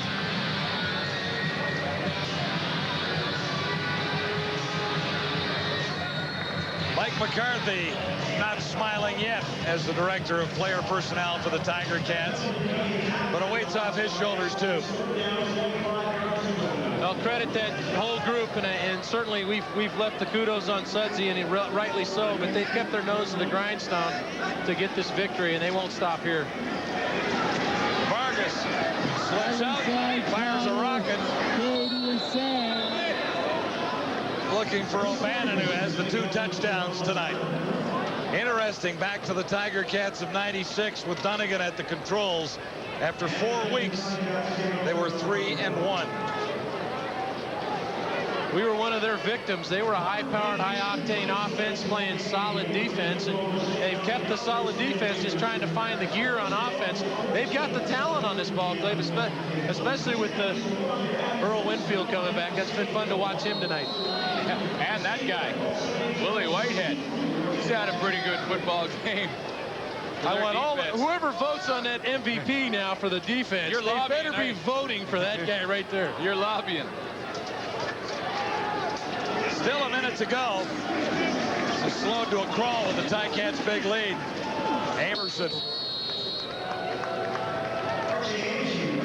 Amerson grabs a couple. Interesting story as the Argos pass the Alouettes into top spot this week. Montreal losing 2 in a row. And Hamilton and Winnipeg tied for 3rd at 1-4. Remember, every game is so important because if the 4th place team in the West record is better than the 3rd place team in the East, the 4th place team in the West is in, or vice versa. You got that? They got a bad exchange between Colley and Archie Amerson, and Winnipeg has fallen on the football to create one more opportunity for their offense, but down 15 points at this point, it might be a moot point. 31 seconds unofficially on the clock. When you win, it's the players. When you lose, it's the coach. Often the story in professional sports. But this guy deserves some credit tonight because, as we talked earlier, the defense really held the Tiger Cats in a couple of times in this one tonight. Guess what's coming? And we got Gatorade.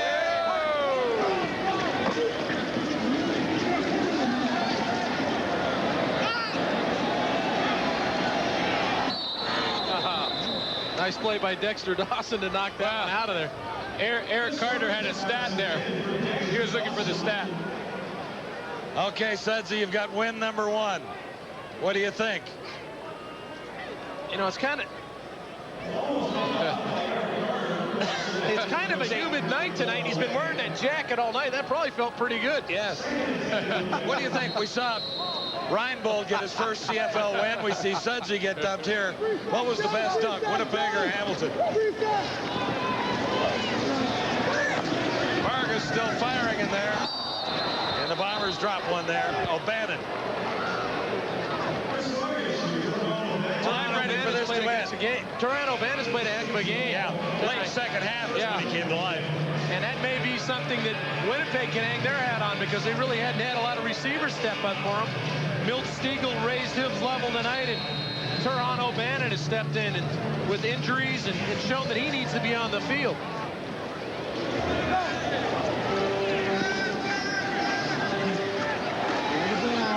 Vargas intercepted for the 5th time. They lateral it out. This is Aaron Ruffin.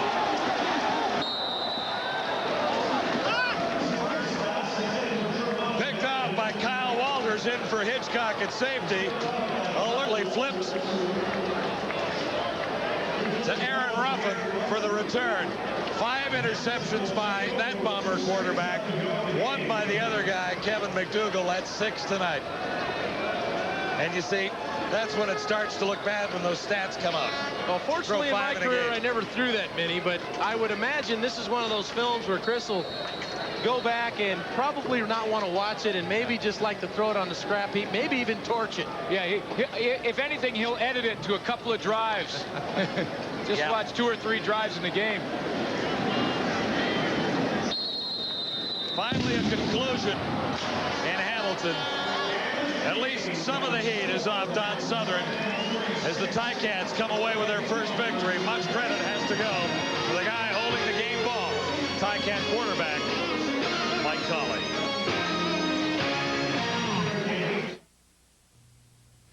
The game is over and QB1 is over as well. And here is your final result. A new guy. And a new guy wins. Congratulations to Don Southern getting his first win of the season, but Bob Obilovich, some very peculiar calls along the way by the guys in stripes that, I don't know, maybe took Winnipeg out of the game in the Scrivener call. Well, there were definitely some turning points in the game, and I think the officials had a heck of a time tonight trying to decide whether or not the white lines were in play or out of bounds because they missed a couple there in that 4th quarter that were unbelievable. Well, I think John Wells was right. Don Southern deserves some credit for this. He gets to keep his job now. Now, as far as I'm concerned, I put the whammy on Vargas in the pregame. Boy, you're in a serious slump. Serious slump. I fall to 7-9. I say Vargas never makes mistakes, and he throws 4 interceptions. After all these years, I know now what Bob Obilovich must feel like because I have a losing record now. I just want to say, felt like, not feels like. I just want to say these guys are now you're correcting my about speech. The officials, and I didn't say a word. I can't believe this. You know, there have been complaints about the officials, and Les Brown is not the one getting the word in. Well, wonders never cease. Hamilton Tiger Cats have won a game, and they've won one for Don Southern. Marcus Thomas taking it in. Sports Desk is coming up next. The final score from Winnipeg Stadium, the Hamilton Tiger Cats 36, the Winnipeg Blue Bombers 21. We're back tomorrow from Saskatchewan. From all of us here at Friday Night Football, thanks for watching. Have a great evening. So long.